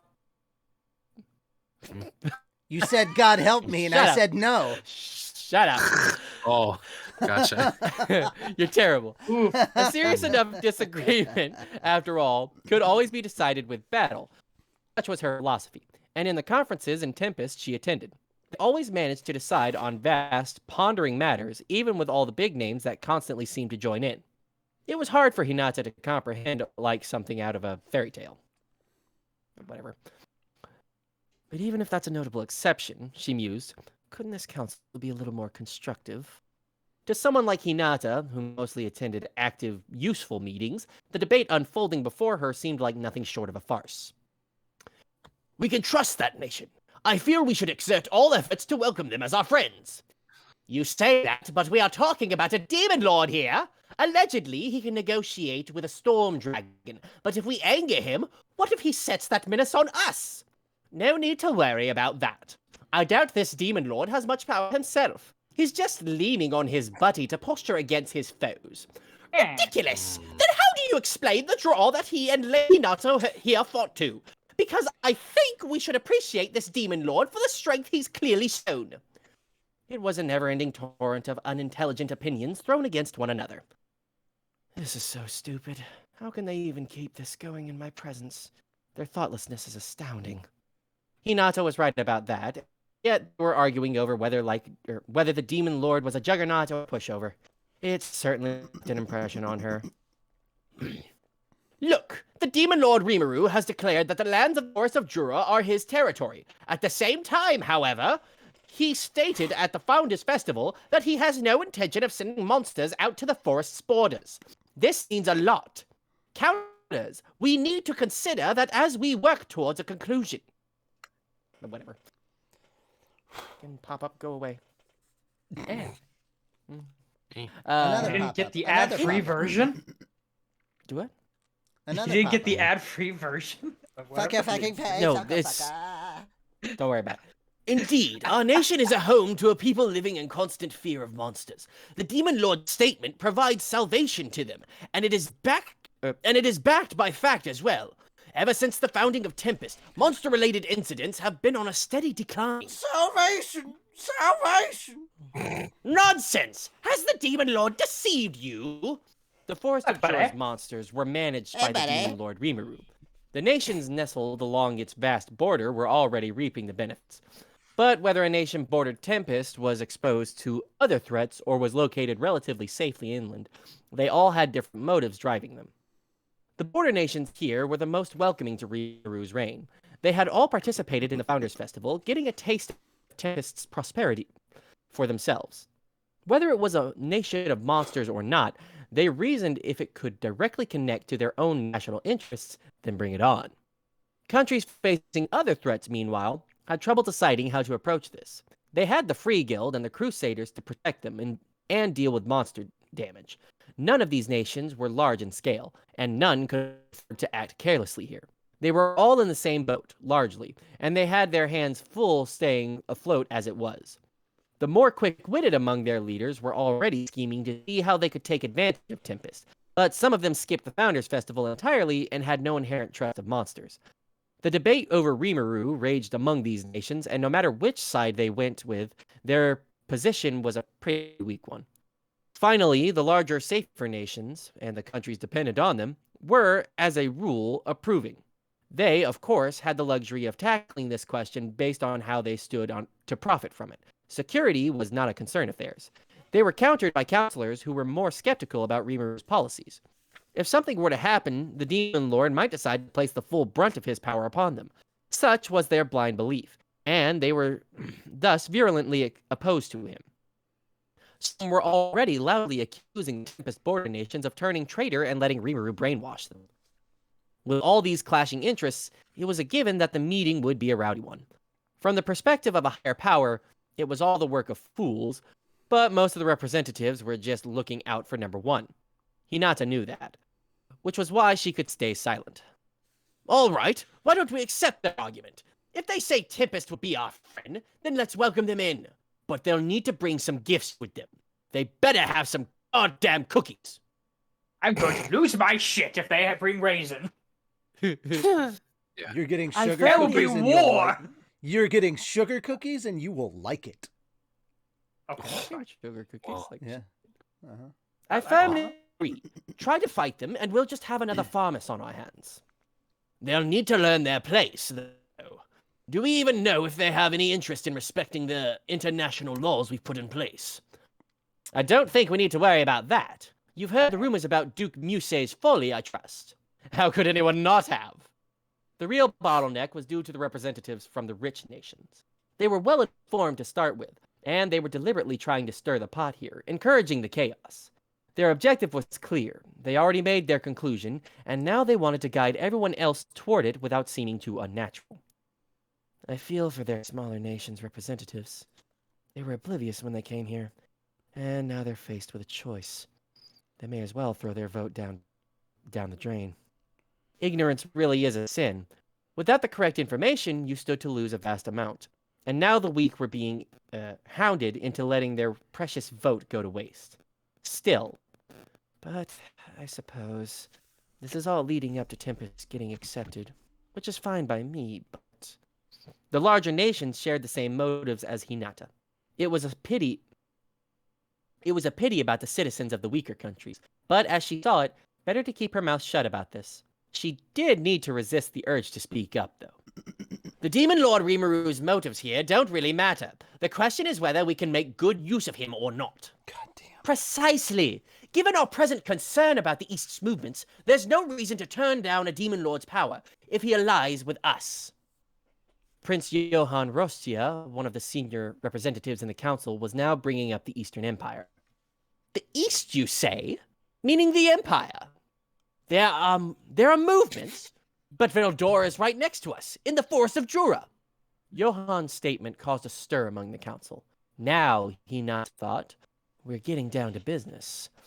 The preamble went on far too long, but that's nobles for you. They were feeling one another out, gauging how much information each side had on them.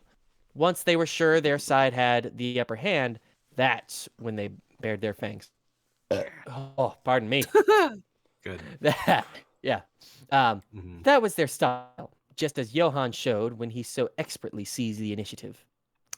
As I'm sure you're all aware, the military of the Eastern Empire, namely the Nazca Namrium Olmeria United Eastern Empire, has begun making certain maneuvers. According to reports from passing merchants, they've been conducting military exercises at a higher rate than before. Says the guy from the United count of- States of America.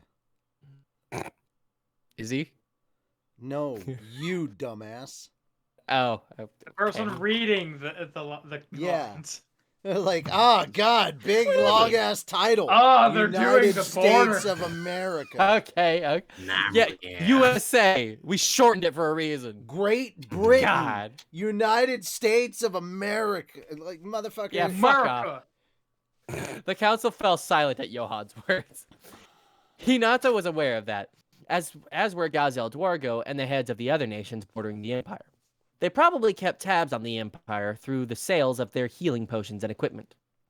Since the Dwarven Kingdom was officially neutral, Gazel was no doubt following his obligations to keep what he knew confidential. Plus, Rimuru undoubtedly knew as well. The proof was in the tech. Oh, yeah. The proof was in the tech announcements he made at the Founders Festival. Rimuru insisted that, no, that was really all Gabiru's and Vester's own work, and so on, but that was a barefaced lie. He had to be involved, too, and he meant that his statement as a threat against Gazel. Not a threat exactly, perhaps, but it was Rimuru's way of saying, hey, Tempest is making the potions now. I read that wrong, whatever. Tempest is making the potions now. Yeah, anyways. You can never underestimate him. He knows what's going on in the East, and he's needling Gazel about keeping quiet. How far ahead is he looking? It's just amazing to me. Little does everyone know. It's Rimuru's only just an Raphael. idiot. Yeah. If it wasn't for He's just lucky. Raphael, man. Raphael, like, hey, you can make cameras and video equipment. Rimuru, TV! Raphael, okay. Rimuru, TV, Raphael. Yeah. Yes. TV. Yeah. Anyway. Thus, whether he knew it or not, Rimuru was being vastly misunderstood by Hinata here in Inglacia. Now, while all of this might have been known information to Hinata, it was shocking news to the majority of counselors here. Everyone sat on the edge of their seats, waiting for more from Johann. They needed as much information as they could as they debated how to protect themselves.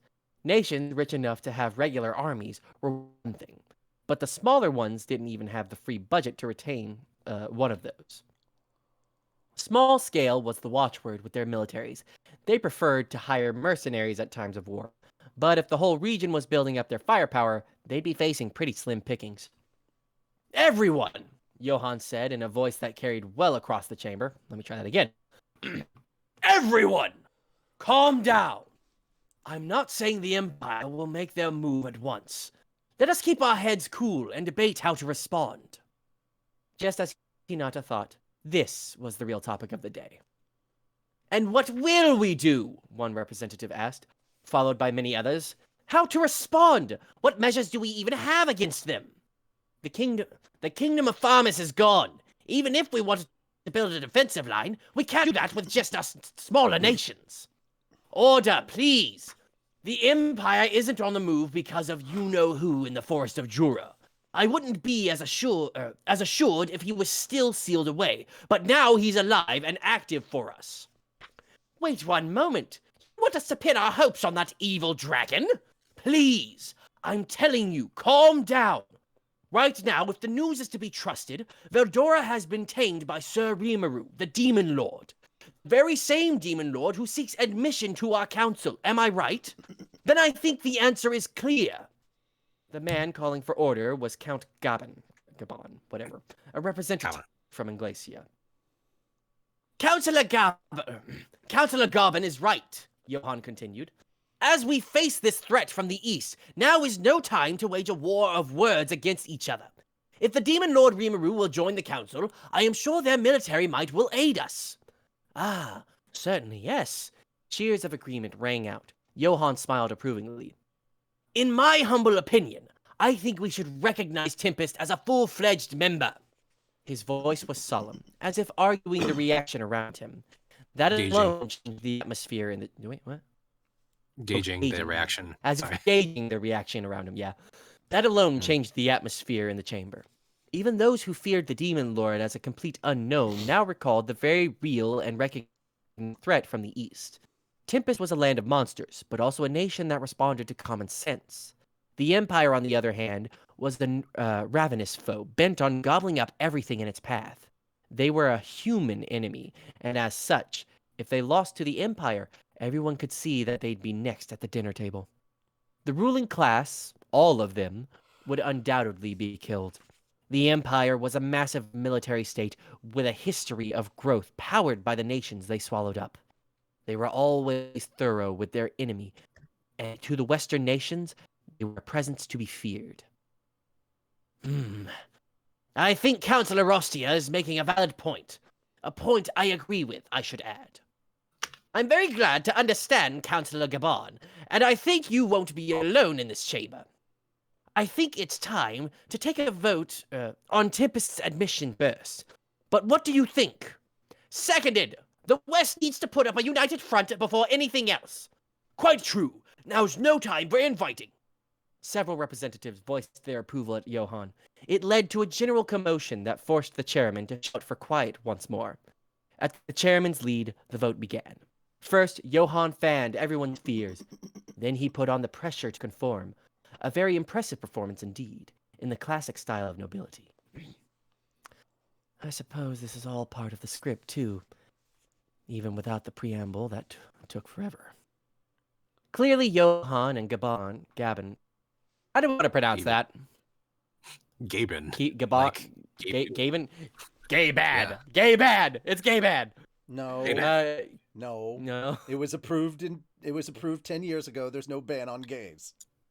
Ha. Yes, that's true. Anyways, clearly Johann and Gaben were colluding on this. Gabon. With a fine. Gabon. Clearly Johann and Gabon were colluding on this, with the supporting cast voicing their agreement in the audience. As a non-voting attendee, Hinata could tell that much from her seat. It was all just a scripted performance, and the ending was coming up shortly, much to her relief. 8 hours had passed since the session was brought to order, and despite the regular breaks, the exhaustion was palpable. Not physical exhaustion, of course, but the mental kind, making it all the more painful. Pardon me again, to Hinata. I can't believe all the stupid questions I got asked, though. They could have just asked me to watch Rimuru, make sure he doesn't go crazy, but no. That was the main reason Hinata was there. Whether the council knew him or not, they were about to ask a demon lord to join their ranks. They just wanted to cover their asses in case he decided to get violent. And considering she reportedly fought him to a draw, Hinata helped the counselors feel far safer. That's basically what the nobles wanted, although they asked her in the most roundabout way possible. The talk about an empire on the move was just an idle threat as well. Those military maneuvers probably were happening, but they were just an empty show of force. If they were really about to invade the West, they had mountains of obstacles to deal with first. The Forest of Jura and the armed nation of Dwargen, to name but two. And maybe things would have been different before Tempest and Dwargen formed... And maybe things would have been different before Tempest and Dwargen forged an alliance, but now, the Empire didn't have much to work with. They really should have made their move before Rimuru became a demon lord. Then Veldora wouldn't be back in the picture, and the Empire really could have had a chance at world domination. Now the Empire was pinned down, too afraid of a vengeful, unmuzzled Veldora to act. They were too careful for their own good. Back when there was no sign of Veldora, and now they probably knew full well the golden opportunity they missed. Rimuru and Gazel were still on the lookout for them, of course. But the way Hinata saw it, any move the Empire could make was nothing for anyone to worry about. She was pretty sure Johann and Gabon agreed with her on that point. Here they were keeping the smaller nations' eyes fixated on outside threats, while they firmed up their own footing. It was so noble-like of them. Hinata had enough of it long ago. And after the ballots were tabulated, the ayes had it. The majority of the counted had voted to admit Tempest. The Jura Tempest Federation is now officially our ally. The Jura Tempest Federation is now officially our ally. We will hereby send a formal invitation to the Jura Tempest Federation, and after confirming the intentions of their leader, the Demon Lord Rimuru, to join the council, we will reconvene to enact the relevant procedures. Adjourned. With the chairman's stentorian declaration, the meeting drew to a close. All in all, it was enough to make Hinata swear off dealing with the nobility again. Stop. Okay, thank God. I was like, bro, if it took you like 2 minutes to go through this one page, I was gonna be like, bruh. It got a little tough to read, okay? It- Fuck. Dude, you were going through the other page just fine. It took you like less than 30 seconds to go through the previous page. This page, it took you a minute and a half, and I was like, what the fuck? And it was less than a I don't page. know. At some point, my brain was just like, yes, good things, good things. Stentorian. Oh, went on autopilot. It's like your That's brain okay. it's like your brain just was like, nope. Hey, I'm happens. gonna go out and get a pack of cigs. You just, you work on here. Wait, what? Here, I got one. Here you go. Oh, There you go, man. Yeah. You're I good. just roll you Hello, one. Zen Master. All right. Things are going well. We're reading Slime. All right. Yes. So, I'm gonna take over for the remaining half hour. That's actually Okay. good because I'm eating crab right now, and I would probably. He's Oh. eating crap? Yes. I heard Crab. crab. It's my Crab. mother's birthday, so Oh, nice. Tell her to Not say happy crap. birthday. Crab. crab. You Yeah, I heard flip the crab, B. You too. flip the P upside down and turn it into a B. You know, See, Gotcha. this is why I don't. This is why I don't. This is why I don't want to read because Yeah. I'm eating crab okay. right now. I'm spewing crab. Hey guys, you think Mm. Krabby Patties have actual crabs in No. Probably. Okay, I mean, anyway. does Mr. Krabs ever eat? You ever see him eating a Krabby Patty? All right. So anyway, Do we ever see him? the yeah. exhausting council session was over, and Hinata was on Think her way about it. back to the church, but her suffering wasn't over yet. Hinata, could I have a moment of your time? Hinata, could I have a moment of your time? She was stopped by a young man guarded by a posse of nearly 10 bodyguards.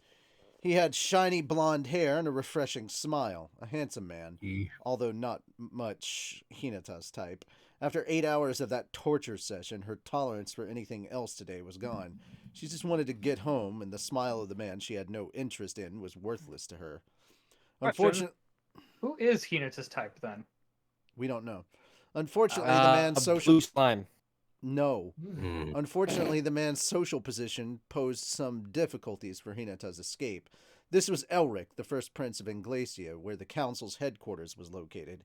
Being rude to him could trigger an international incident, so Hinata was in no position to ignore him. Yes, can I help you? She summoned as much social courtesy as she could muster for Prince Elric. He smugly smiled back at her.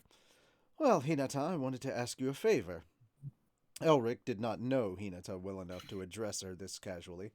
Given her position, she knew his name and face, but little else. This was their first conversation, and Elric's over-familiarity annoyed her.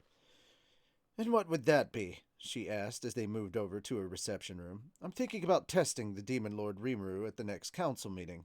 Only the upper echelons are aware of the news as of yet, but if a Demon Lord is joining the council, I think that would greatly unnerve many of our people. We will need this Demon Lord to live up to his duties, and we need to see whether he will deign to listen to us. That's where you come in. He flashed her another gleaming smile. Hinata wanted to jump out a window. How do I come in? She asked, dying for him to get to the point. Elric, perhaps expecting Hinata to be a bit more cooperative, seemed daunted by her lack of interest. Still, he tried to look unaffected as he continued. Well, let me explain. I describe it as a test, but the one in question is still a demon lord. If he decides to cause a scene, we'll all be in trouble, so I'd like to ask you to provide security duties for us. As prince, Elric no doubt expected the entire world to serve him at all times. He knew he had good looks, and he was convinced no woman could ever turn him down. Hinata, he was sure, would be no different. Even his bodyguards looked on like this was common knowledge, but Hinata had her doubts. For one thing, she had every right to turn him down. Did he think I'd say yes with that attitude? Why, if I may ask? Why?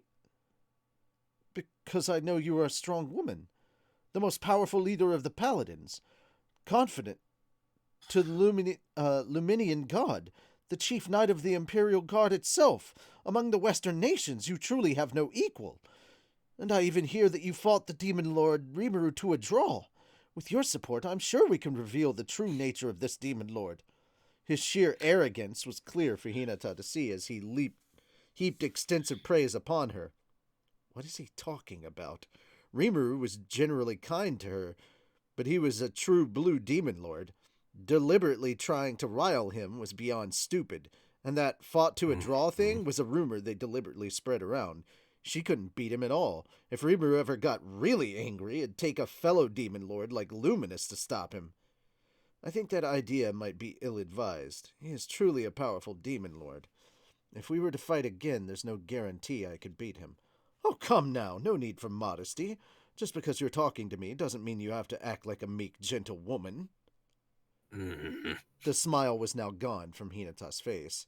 Elric's self-absorbed protest deeply peeved her. The oblivious prince was interrupted by one of his bodyguards stepping in. This large, important-looking man was Raynor, head general of Inglesia's Royal Knight Corps, and Raynor was about to rankle Hinata even further. "Ha ha ha! Lady Hinata, I can understand if you're smitten with Prince Elric, but now is no time for such dalliances. There's no need to worry about matters. If I'm around, but with your additional muscles, we will have that much extra insurance.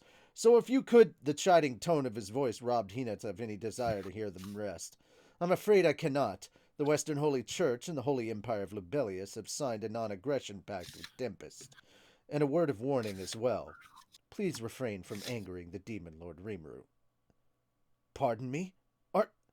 Are you ordering me around?"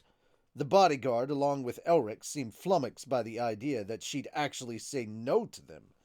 Hinata had absolutely no intention of playing along. If this was an official request made through the proper channels, not even Hinata would have had the right to refuse. If the council was making the request themselves, after all, it'd only be logical to call for an anti-monster specialist like her. Given the council's vital role in world affairs, there could very well have been an official request along those lines once it passed through the local Western Holy Church post. And considering their future relationship with the Western nations, Hinata wouldn't have had the final right to turn that down. What a pain it would have been, though. Still, if that happened, there would have been a lot of intricate conditions to decide on. And given how their non-aggression pact forbade clearly hostile acts, Hinata probably could have found a way out of it. Elric and his goons must have tried approaching her directly to skip all that, and now they were paying for it. "You will regret this, Lady Hinata. Do you wish to make an enemy out of Sir Raynor, head general of the Inglacia Royal Knight Corps?" "Exactly! The human race cannot allow a demon lord to do whatever he wants among us.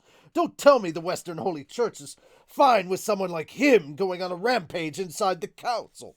The other bodyguards were starting to whine at her too, but that actually relieved Hinata. From them, she could tell this was all just a few people stepping way out of line. "Unfortunately for you, I'm afraid the Demon Lord Rimuru enjoys my full trust. Now, if you'll excuse me." So she left, thinking her lucky stars that this entourage lacked intelligence. In her eyes, she had exhibited the barest minimum of decorum needed, so this shouldn't become any sort of diplomatic controversy.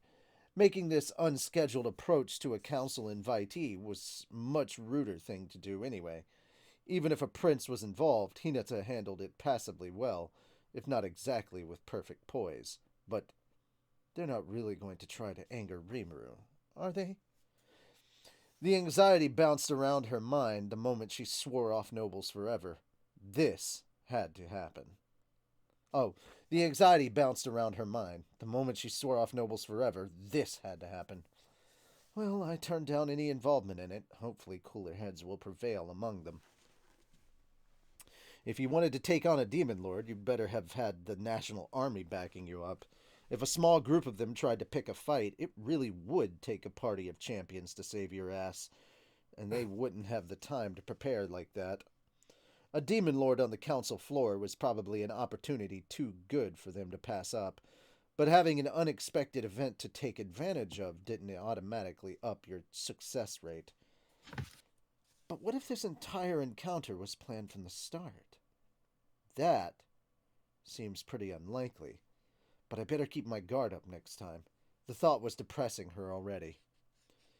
With the invite in hand, I was here in Inglacia. I guess they were giving me the royal treatment because I was lodged in the fanciest hotel they had. Once this meeting was over, I looked forward to checking out the capital for the first time in a while. Benimaru was dauntlessly guarding me, while Soe received reports from his spies in the shadows. Speaking of shadows, I was starting to miss Ranga's presence in mine. He was out hanging with Gobta these days. Gobta was fully rebounded from Milam's grueling training, but I guess he didn't have much time to rest. Milam was apparently declaring that she was going to test him regularly from now on, with a string of real battle competitions against Carrion. He was crying to Ranga, wailing about how he'd be killed at this rate. So I guess Ranga felt obligated to come join him, but judging by his wagging tail, I suppose he liked Gobta a fair bit. Nothing wrong with building a friendship. So I officially brought Benimaru and Shuna along with me. A larger group would have presented lots of problems, so I decided to keep it small and simple. I was thinking about taking Shion as well, but I was still ever so slightly concerned about unleashing Shion in a big city. If she messed something up like she usually did, it could lead to all sorts of disasters. So I had her focus on educating her staff and keeping things orderly for me. Geld was too busy directing the construction of Milam's new capital to get away from that. Diablo was still on his epic journey, whenever. He talked about his journey wherever. He talked about the proteges he'd rounded up, but was he struggling with it? Because the production of his body vessels was proceeding along well. I wanted that wrapped up before he returned, so really there was no need for him to hurry things along. I'm sure he'd zoom back if I called for him, but I didn't have any pressing work for him, so no reason to give him some free time. Hakuro was off with Momiji to the land of the Tengu. Gabiru was out with Midray visiting the city of the Forgotten Dragon. It was home to a flock of wyverns, apparently, and he intended to capture some and attempt to domesticate them. Building Team Hiryu into a stronger fighting force had been on Gabiru's mind for a while. As part of that effort, he decided to try building a flying squadron with wyverns as mounts. It was easy to forget given his newfound career as a scientist and researcher, but Gabiru was still a powerful warrior beloved by his followers. I think he was on to something with that idea. If he made it work, I need to apply praise. I need to amply praise him for that. Yeah. You have to praise Gabiru? My God. Yeah. Gabiru-sama! It have I haven't heard pigs that in a grown while. wings and flown around? Gabi. Sorry. Gabiru. All right. Thus, the rest of my top-level staff were busy with other matters. So it was just two others and I who went to Inglacia, meeting up with Soe there. Because Soe's always around. Say hi, Soe. Hello. Hi. Ooh. No, you're supposed to say hi, Soe. Oh, hi, Soe. There you go. All right, there we are. Now, Yeah. Our first visit was to some clothing stores lined with the kind of show windows you'd find in modern Japan. In much the same way, a lot of passers-by liked looking at them, indicating just how much of a city the Inglacian capital has become. The Probably a good window thing in you this didn't particular take shop, Shion or the window, Shion or Suna. the window in this particular shop also seemed astoundingly tall to me. Glass was a fairly common thing to see around here, but panes this size could cost as much as a small house by themselves. If the shop was using these for display purposes, they must have been doing a damn good business. As Molly Mala advised, look at the flow of people and you can see they made the right choices. By the way, our town had show windows like this as well. When I told everyone what I saw in Inglacia, Shuna and our other female staff demonstrated a keen interest in adopting that custom. I had no reason to turn them down, so after discussing it with Mildo, I had him work on manufacturing glass for me. We had a valued partner in Raphael, so it didn't take long at all to produce practical show windows. Regardless, we were clothes shopping at Shuna's request. She was curiously peering at all the new fashion in the windows right now, and I have to say, it was all pretty gaudy. In the stores we passed, there were lots of outfits with novel designs we never saw back home. The Posture clothes... check. Oh. Mm. After we Joke's on you, my posture's terrible. Good. It is a pretzel. My spine is a pretzel right now. Yeah, posture check. Yeah. It's still bad. Yeah. Still terrible. Hey, you know what? Mhm. Fine. Let me try and correct my spine here real quick. Okay. Ah!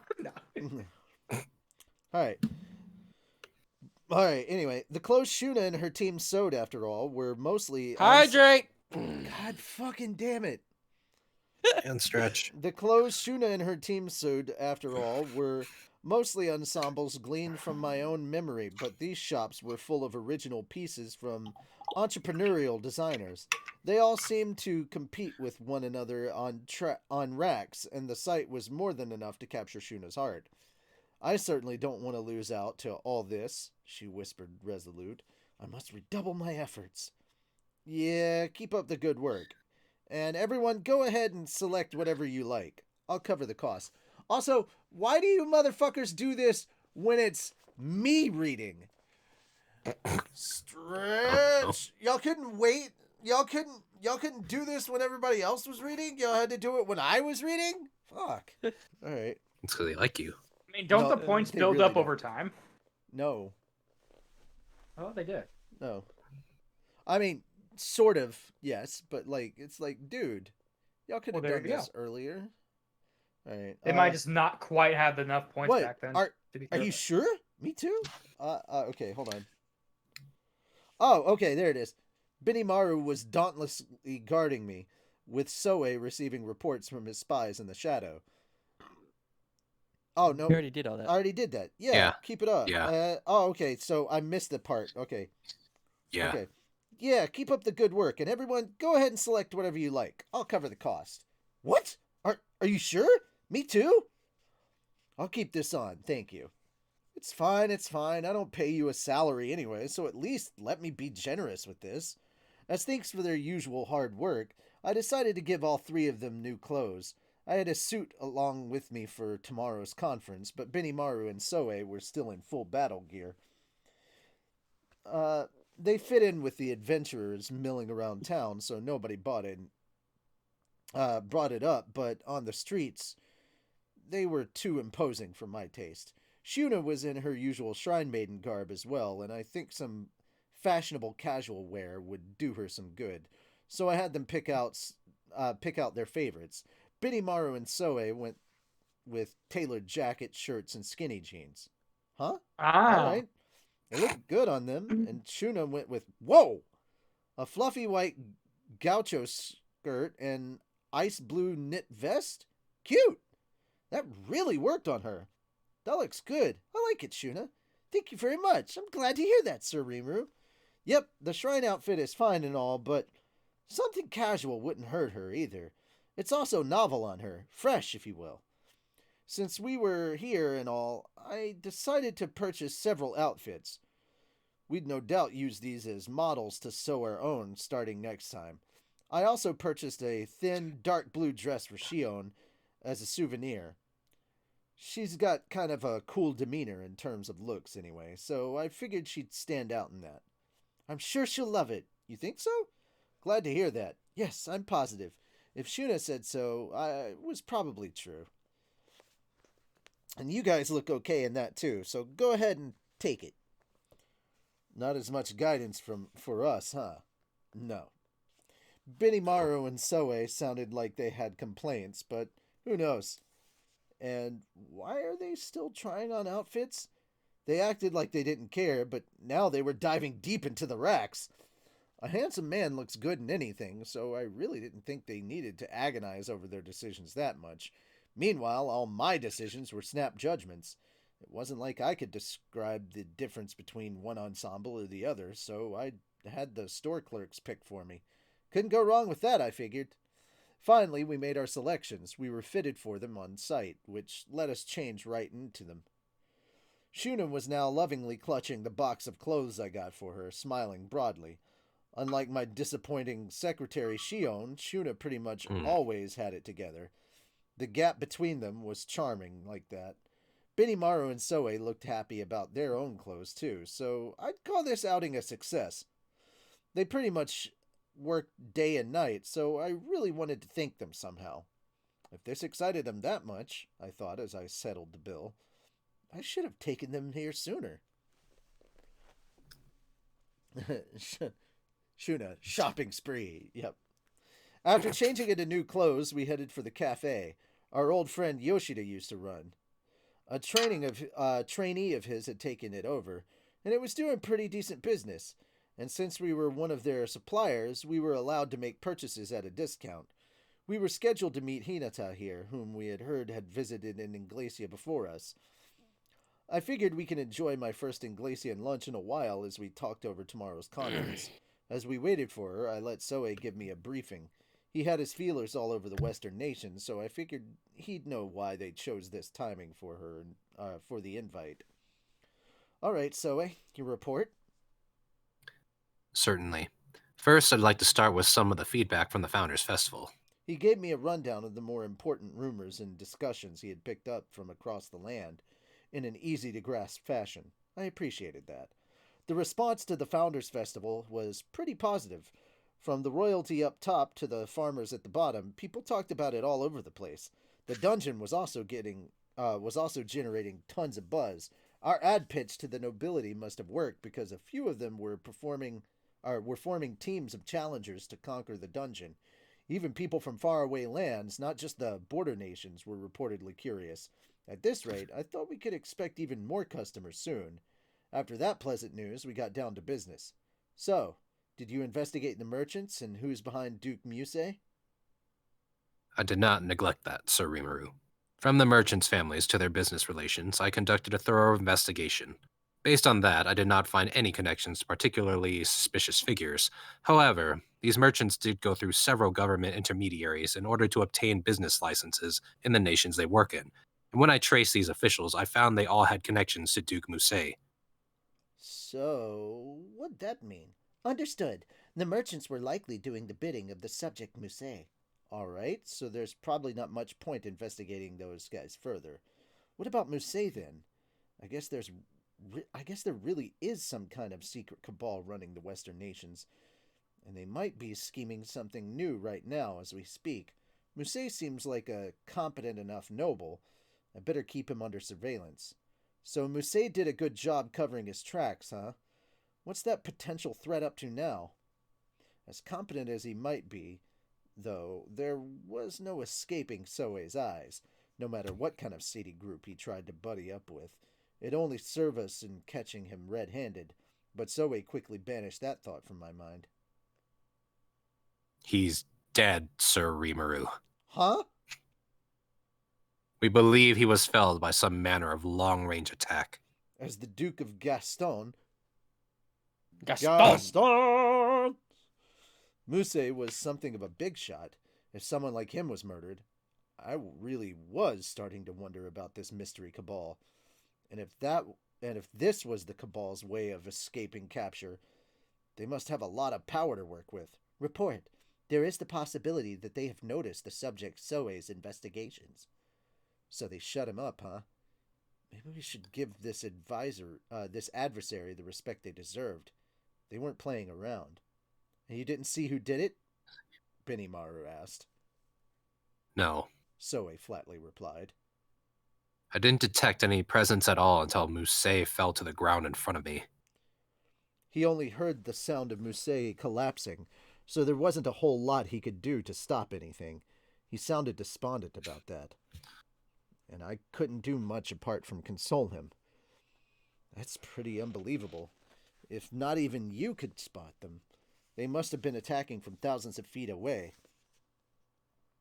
You would have detected the magic if they used any, and if it was some flying projectile, you would have picked up on the lingering aura from that, right? It really couldn't be that easy to hoodwink him. I've got Raphael with me, of course, so magic sense lets me detect pretty much anything. But this? Maybe it was a sniper, huh? I don't know who that is. Yeah, sniper, no sniping. Oh, man. Yeah, a sniper? Yeah. I'm going to pretend this is What is you. that? Yeah. Not yeah. a concept Benimaru or Soe were aware of. Shuna gave me a curious look as well, and I suppose I could see why. This world didn't have guns, but then, would it be so unusual for an otherworlder to have a gun? You said a gun? I'm pretty sure Yuki has a handgun. What? The sudden voice from behind almost made me fall out of my chair. It was Hinata, sneaking up in an attempt to startle me. Benimaru laughed in my face. Even Soe was stifling a chuckle, a hand covering his mouth. I looked so dumb. Come on, my brother. And you too, Soe. Shuna thankfully yelled at them on my behalf, so I resisted the urge to speak up. And I mean, if Raphael would have been kind enough to say something to me, report, no malicious intent was detected. Yeah, I bet. So it's my fault for acting all haughty, like always. I sighed at myself and played it off with a chuckle. Alrighty. How far until... Okay, I got a couple pages. With Hinata at the table, we all ordered lunch. For 1 silver coin a pop, we got a pretty fancy spread, and we avoided any serious conversation as we enjoyed it. Full and satisfied, I decided to order some coffee, a little mature bitterness to round things out, and with enough sugar and milk, I had the perfect harmony between bitter and sweet. That's pretty much a cafe au lait now, isn't it? I'd call you mature if you took it black, but that's liquid candy you're drinking. Hinata hit me back hard. I guess my inside voice had leaked out again. Will you shut up? This is fine. It's all part of the atmosphere. Oh? Because between that and your outfit, there's nothing mature about what I'm seeing at all. Oof. First the coffee and now my clothing? And, boy, is that really how I look?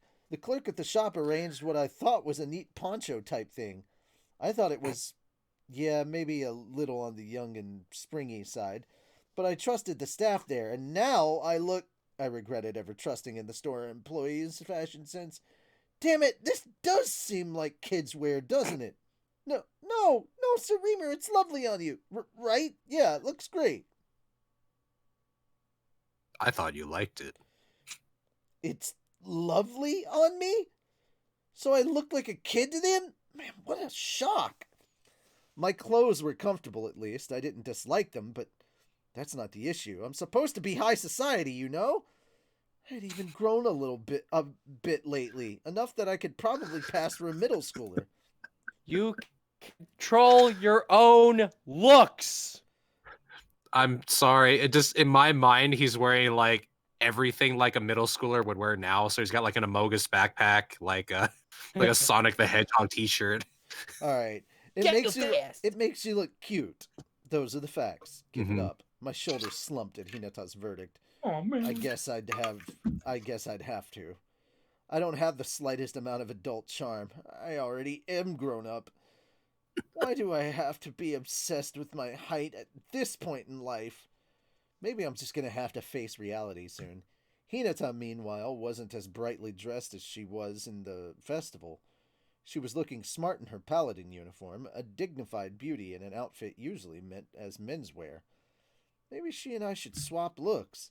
I resisted the urge to verbalize that thought, still a bit peeved as I went back to our first subject. With all due respect to the late Duke Musei, we needed to discuss the method of his murder. So if there are handguns around, do you think a sniper did it? I don't know much about guns, but a handgun's range doesn't go beyond 50 yards or so, does it? Said Hinata. Maybe. So we'd need something like a rifle. Are there sniper rifles in this world or anything?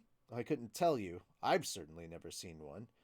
But I can't guarantee there aren't. Right. But maybe it's better, for now, to assume there were and act based on that. I decided to send a thought communication to Benimaru and the others to describe the kind of rifle I was envisioning. Interesting weapon. Oh, yes. If someone used that, I can understand why I didn't detect it. I think I can handle this weapon well enough. We can mix up the required gunpowder, and I imagine Dold would be able to make the unit itself for us. Up. This is a reminder. Take your medicine. It's also a reminder that it's 10 o'clock. Oh, Time's yes. The three of them had a variety of feedback. Benimaru didn't seem too impressed, but to Soe it was a threat that he clearly didn't have a countermeasure against as a bodyguard. It was a different sort of mission, and a different sort of challenge. Shuna, meanwhile, was eager to make one of her own. The scariest reaction of What? all. Yeah, I'm sure it was possible, Shuna, yes. the silent killer. Exactly. Sniper? Our I'm- sniper. I'm sure it was Yes, you possible, caucus yes. that right. I'm sure it was possible, yes, but should we? The development of guns changed the entire nature of wars, although the nature of war in this world was more about the quality of your offense than the quantity, which often made traditional Earth strategy obsolete. Bringing guns into the mix seemed dangerous to me. I figured we should hit the brakes on that for the time being. Ooh, that could be a parody. Shuna got a gun. God damn it. Yeah. Alright, hold on. I'm not No, the that actually only that takes a whole new spin on the Stop. idea. Aw, she's so fucking Guys. cute. Oh Guys. shit, she's packing heat. Motherfucker. Guys, I have 1 page left to read. Let me finish it, please. Okay. Alright, we have to do everything we do to prevent him. Yeah. I'm gonna fucking stab you bastards. Alright. Why not just shoot us? You know what? I just realized I can solve this problem and click the button. There we go. All right. And I can take the headphones off and it's so much easier this way. Yeah, there we go. All right, so bringing guns into the mix. In the other world, this was a brutal weapon, something that can make even a powerless person the strongest out there. I can't say how effective it'd be over here, but maybe you could defend yourself against a magic beast or the like. Well, you can run out of bullets, but you will never run out of magic. But you could always make high caliber weapons for extra punch, and with enough of them, you could be a serious threat. But I hope you won't start mass producing them just because you can, alright? Yes, it certainly wasn't possible. In fact, it was very possible. Sorry. Yes, it certainly wasn't impossible. In fact, it was very possible. That was why Hinata put her foot down so fast. Ah, we'll see. I think magic's gonna win out in a fight, but arming the general populace with guns would still be dangerous. The lack of widespread gun ownership in Japan made me feel that particularly keenly.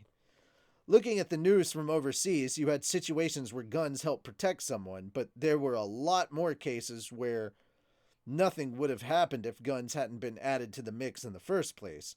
With that in mind, giving everyone access to such a lethal weapon out of nowhere seemed hazardous. Alright, we'll keep this strictly confidential and stick to research only then. That seemed to placate Shuna, so we decided to go with that. And besides, threat or not, they didn't work on us, so it wasn't that big of an issue, was it?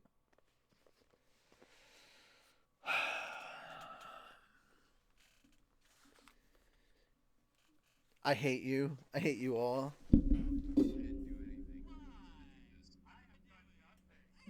No idea what you're talking Okay, about. now everybody can hear you.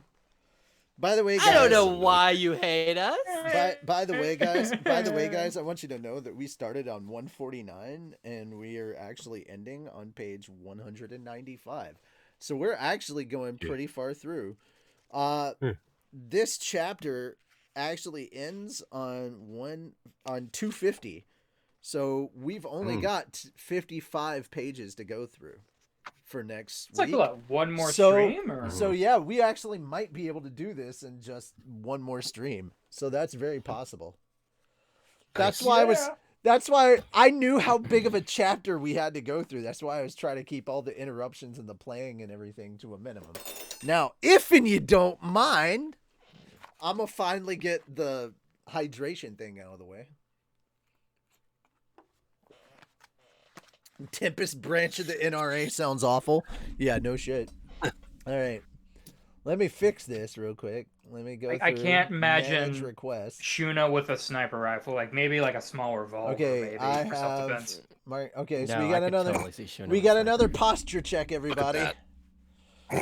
Another totally posture. use one. Another posture check. Our posture is shit. Yes. I checked. You Yes. just Yes, I don't know. imagine Shuna sitting there all nice, and then suddenly shit goes to war. She just whips out the goddamn rifle. She pulled out a Glock. Yeah. She's packing heat. She's packing heat. What did you say about my master, bitch? Yeah. She Kill weaves shot. the All right, gangster everybody stretch. We got one more stretch that got redeemed. We had 2 stretches and we only did one of them, so we got to stretch again. How sad. Fuck. Okay, Unfortunate. and let's see. I did okay, so that was only one of the 3 hydrations that we had. Jesus fucking Christ, dude. 3 fucking hydrations. All right, so we got 2 more hydrations. Two You big need to gulps. just have that picture on standby, so whenever you say that, you can just show it. You know the picture. Jesus fucking Christ. Jesus fucking Christ, that picture. Yeah. I want yeah, that fan picture. art of that way. Shuna Every as time an it's elite said, sniper just now. Jesus fucking Christ.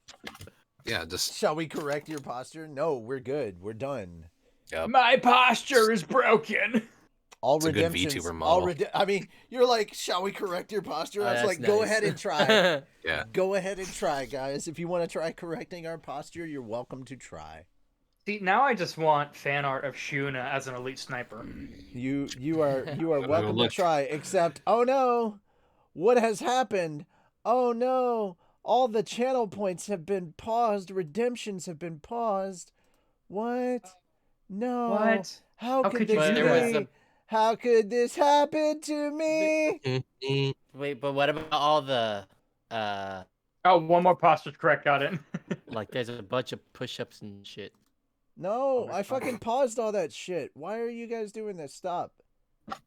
Removist Reverend. Guys.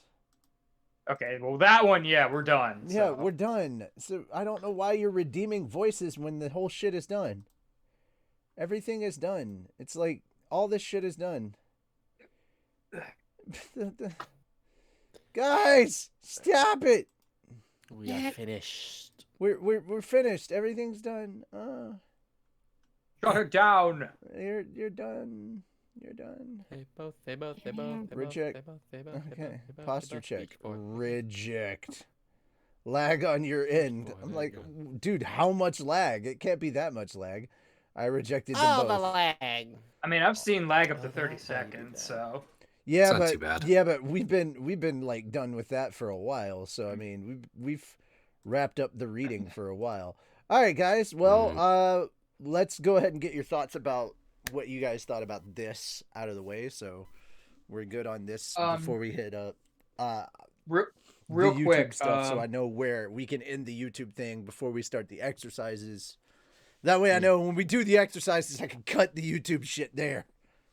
Yeah. Yeah, Political intrigue. because real fuck quick, you, I Paul. wasn't there at I the don't very wanna do beginning. What did I exercises. miss with that? What'd you miss? At the very beginning. Just a Well, bit of when catch-up. when you go back and check out the stream, you'll know. Yeah, because I caught everything like Mary Bell talking about how much she hates Rimuru, and it's like, That's pretty like, you much took that's pretty everything much from the me, I beginning don't of the even know book. you. That's pretty much the beginning of the Okay. book. Yeah. Yeah. okay, we're fine. Here's what you missed at the beginning. We cried about the new episode of The Last of Us. That's- Ah.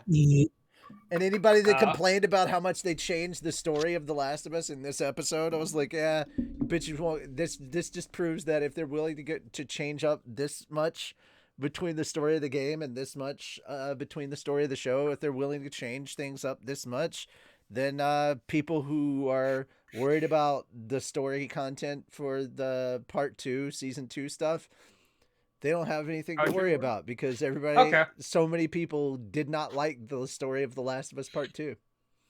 So, It was yeah. It was so controversial. It was such a backwards revenge plot. I don't actually have a problem with the story of The Last of Us Part 2. I actually thought The Last of Us Part 2 was a great game. Here's the funny thing. You notice that the only complaint anybody has about The Last of Us Part 2 was the story? Everything else about Yeah. that game, nobody had a problem with. Sound design, game design, nothing. Nobody has a fucking complaint about anything else in that game. It's a fucking masterpiece everywhere else. It's only the story that people didn't like. They just really didn't like it. Yeah. Yeah, they That's just fair. no. Oh, it's visceral because Oh yeah. because literally a character does something fucking terrible, and you go on this big revenge quest against this character, and then It's not right as spoilers you're at this point, right? and then right as you're about to take your revenge, you get thrown back in time and forced to play as that character. You get forced empathy as that character, and then you have to play through all these people that you've been viewing as monsters this entire time, and you have to be and you're forced to view them as not monsters. Meanwhile, Then you're the flung main into the character future. that you actually Yeah, have been and you playing flip at it least half of the around. first You game flip it around, is and now the bad guy Yeah, you flip it around, and now you're forced to see because your she's character, actually trying to get revenge. and now you're which forced to is see why- your character as a monster. So it's literally an exercise in empathy, and it's a diatribe in how hate and revenge just only breeds more hate and revenge.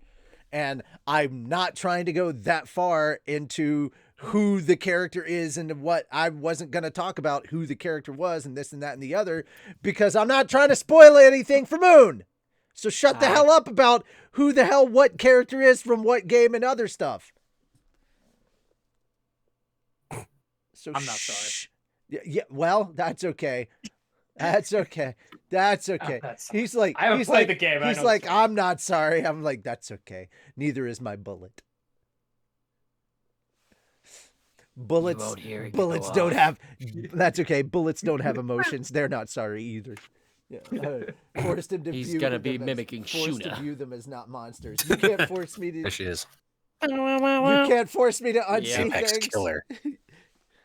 The apex killer. Yep. Oh Apex my killer, God. Shuna. I think Dun, there's. dun, Oh dun, my dun, God! It's Shuna Oh, with a sh- sniper rifle. She's packing Yeah. heat, run! dun. Does this look like the face of Mercy? Got a gun. I mean, she did save a I'm skeleton. not the only one. Yes, you are. All right. Shoulda What got did you a guys- gun. Loved episode 3, but hope they keep David's camp part the same as the game. Aw, man, I kind of hope they do too with David's camp. But I mean, if they can make David's camp even worse, I'm kind of down for that too. I don't want to cry anymore. It's okay, man. The only way the only way to stop crying is to just stop watching The Last of Us, and I don't think. No. Yeah, no, I don't think we can do that. I don't think we can do that. Dude, The Last of Us is so damn good. Dude, here's the thing. If you think that is bad, here's the thing. If you think that was bad, here's the crazy part. They That's made just me feel editorial. feelings about Bill. I didn't really have many feelings about Bill from the game. Oh yeah. We're about to meet Henry and Sam. Oh no. No. They are. I had No. feelings about Henry and Sam. The game made me cry about Henry and Sam. God only knows what the show is going to do. It's so tragic what happens to them too. Yeah, oh God. Oh God. Mm. Yeah. Fuck. Henry and Sam. See, look at chat. Look at chat. There are people. Oh no. Oh God. I was like, they deserve so much. Bro, it's a thing. It's a thing yeah. that happens. Nobody tell him. Moon has not played the games. Moon knows nothing. Moon is going into this as a newbie. It's great. I love it. Part one is a great Guys, experience. here's the other beautiful thing. Here's the other beautiful thing, guys. In March, The Last of Us comes out on PC. He's going to play it. He will stream it. Have fun. Yep. Last of Us That Part is a- 1 comes out on PC. It is possible that we might also get Part 2 on PC. That's going to be beautiful if it does. Because I want you to play that. It hurts. The Last of Us. You cannot pay me if you enough. think I know you're talking all about right, Moon, here's the but- thing. The Last of Us show hurts. It does hurt. It hits you in the feels. The Last of Us game does that too. It does. Uh, All right. So, that having been said, let's get back to slime because we're on slime time. Guys, what did you think of what we did? I told you it was going to be politics and the internal political games going on right now. What do you Yeah. guys think of the stuff that we've been going through so far? Who starts? Everybody, At the same time. everybody hurts. I don't know. Yeah. Moon, you go. What do you give us your thoughts? Fuck. Your Okay, thoughts, your feels. This was Everybody pretty hurts. interesting. It was interesting to hear how the whole Federation or Western Alliance thing works. It's entirely based off money, which means it is entirely inherently corrupt. So great. And I had a lot of fun doing all those voices. Yeah. Back to back, it was just like, hey, there are no names and it's okay here. Just throw something out there. Yay! Yeah. That was enjoyable. It's of all the chapters out of this book, that's definitely one of them. Shopping time with Rimuru was a great time. I really want to see a picture of what he's supposed to be wearing, damn it, because I want a good laugh. And Good. I now have a strong desire to see Shuna holding a fucking sniper. Yes. Because just her out in the bushes. Yeah. Just her out in the bushes, She ghillie has to suit have and that. everything.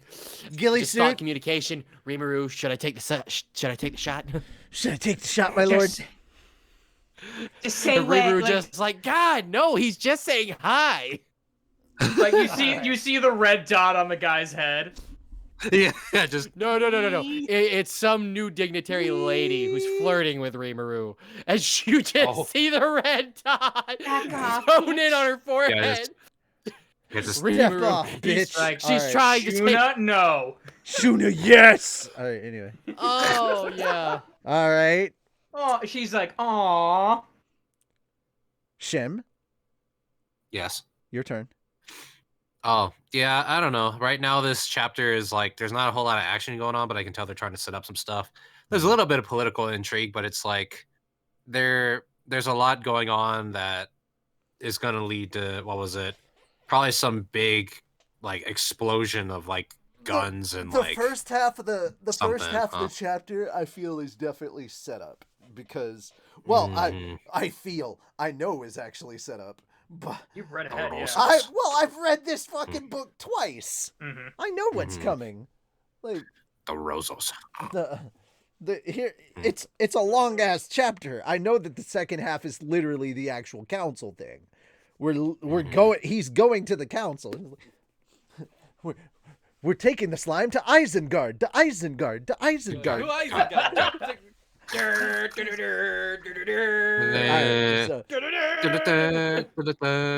so tune in next week when we actually get to see the actual shit happen. Remember, we got that fucknuts prince that's like trying to set up Rimuru and set all this shit. With Hinata. Oh, he's so stupid. Elric so or whatever his dumb. name is, the dumb shit so that wants to dumb. like try and rile. Wait. Which one, Edward or Alphonse? It's Elric. Yes. Yeah. God damn it. Elric. Yeah. Anyway. There you go. He got it. I hate you for that. Anyway, we've got this prince that's trying to start this nonsense and do all this shit and everything. And I'm sure there's a bunch of other nobles and shit that are trying to rile this up. And we've got all this political intrigue. They're trying to bend Rimuru to their will or whatever. They've got their machinations. There's some stupid plots here that are going to go down. They're going to try to do something stupid. Basically, there's some dumb politicians here, some idiot fuckers that are going to fuck around with Rimuru. So come back next week when they find out.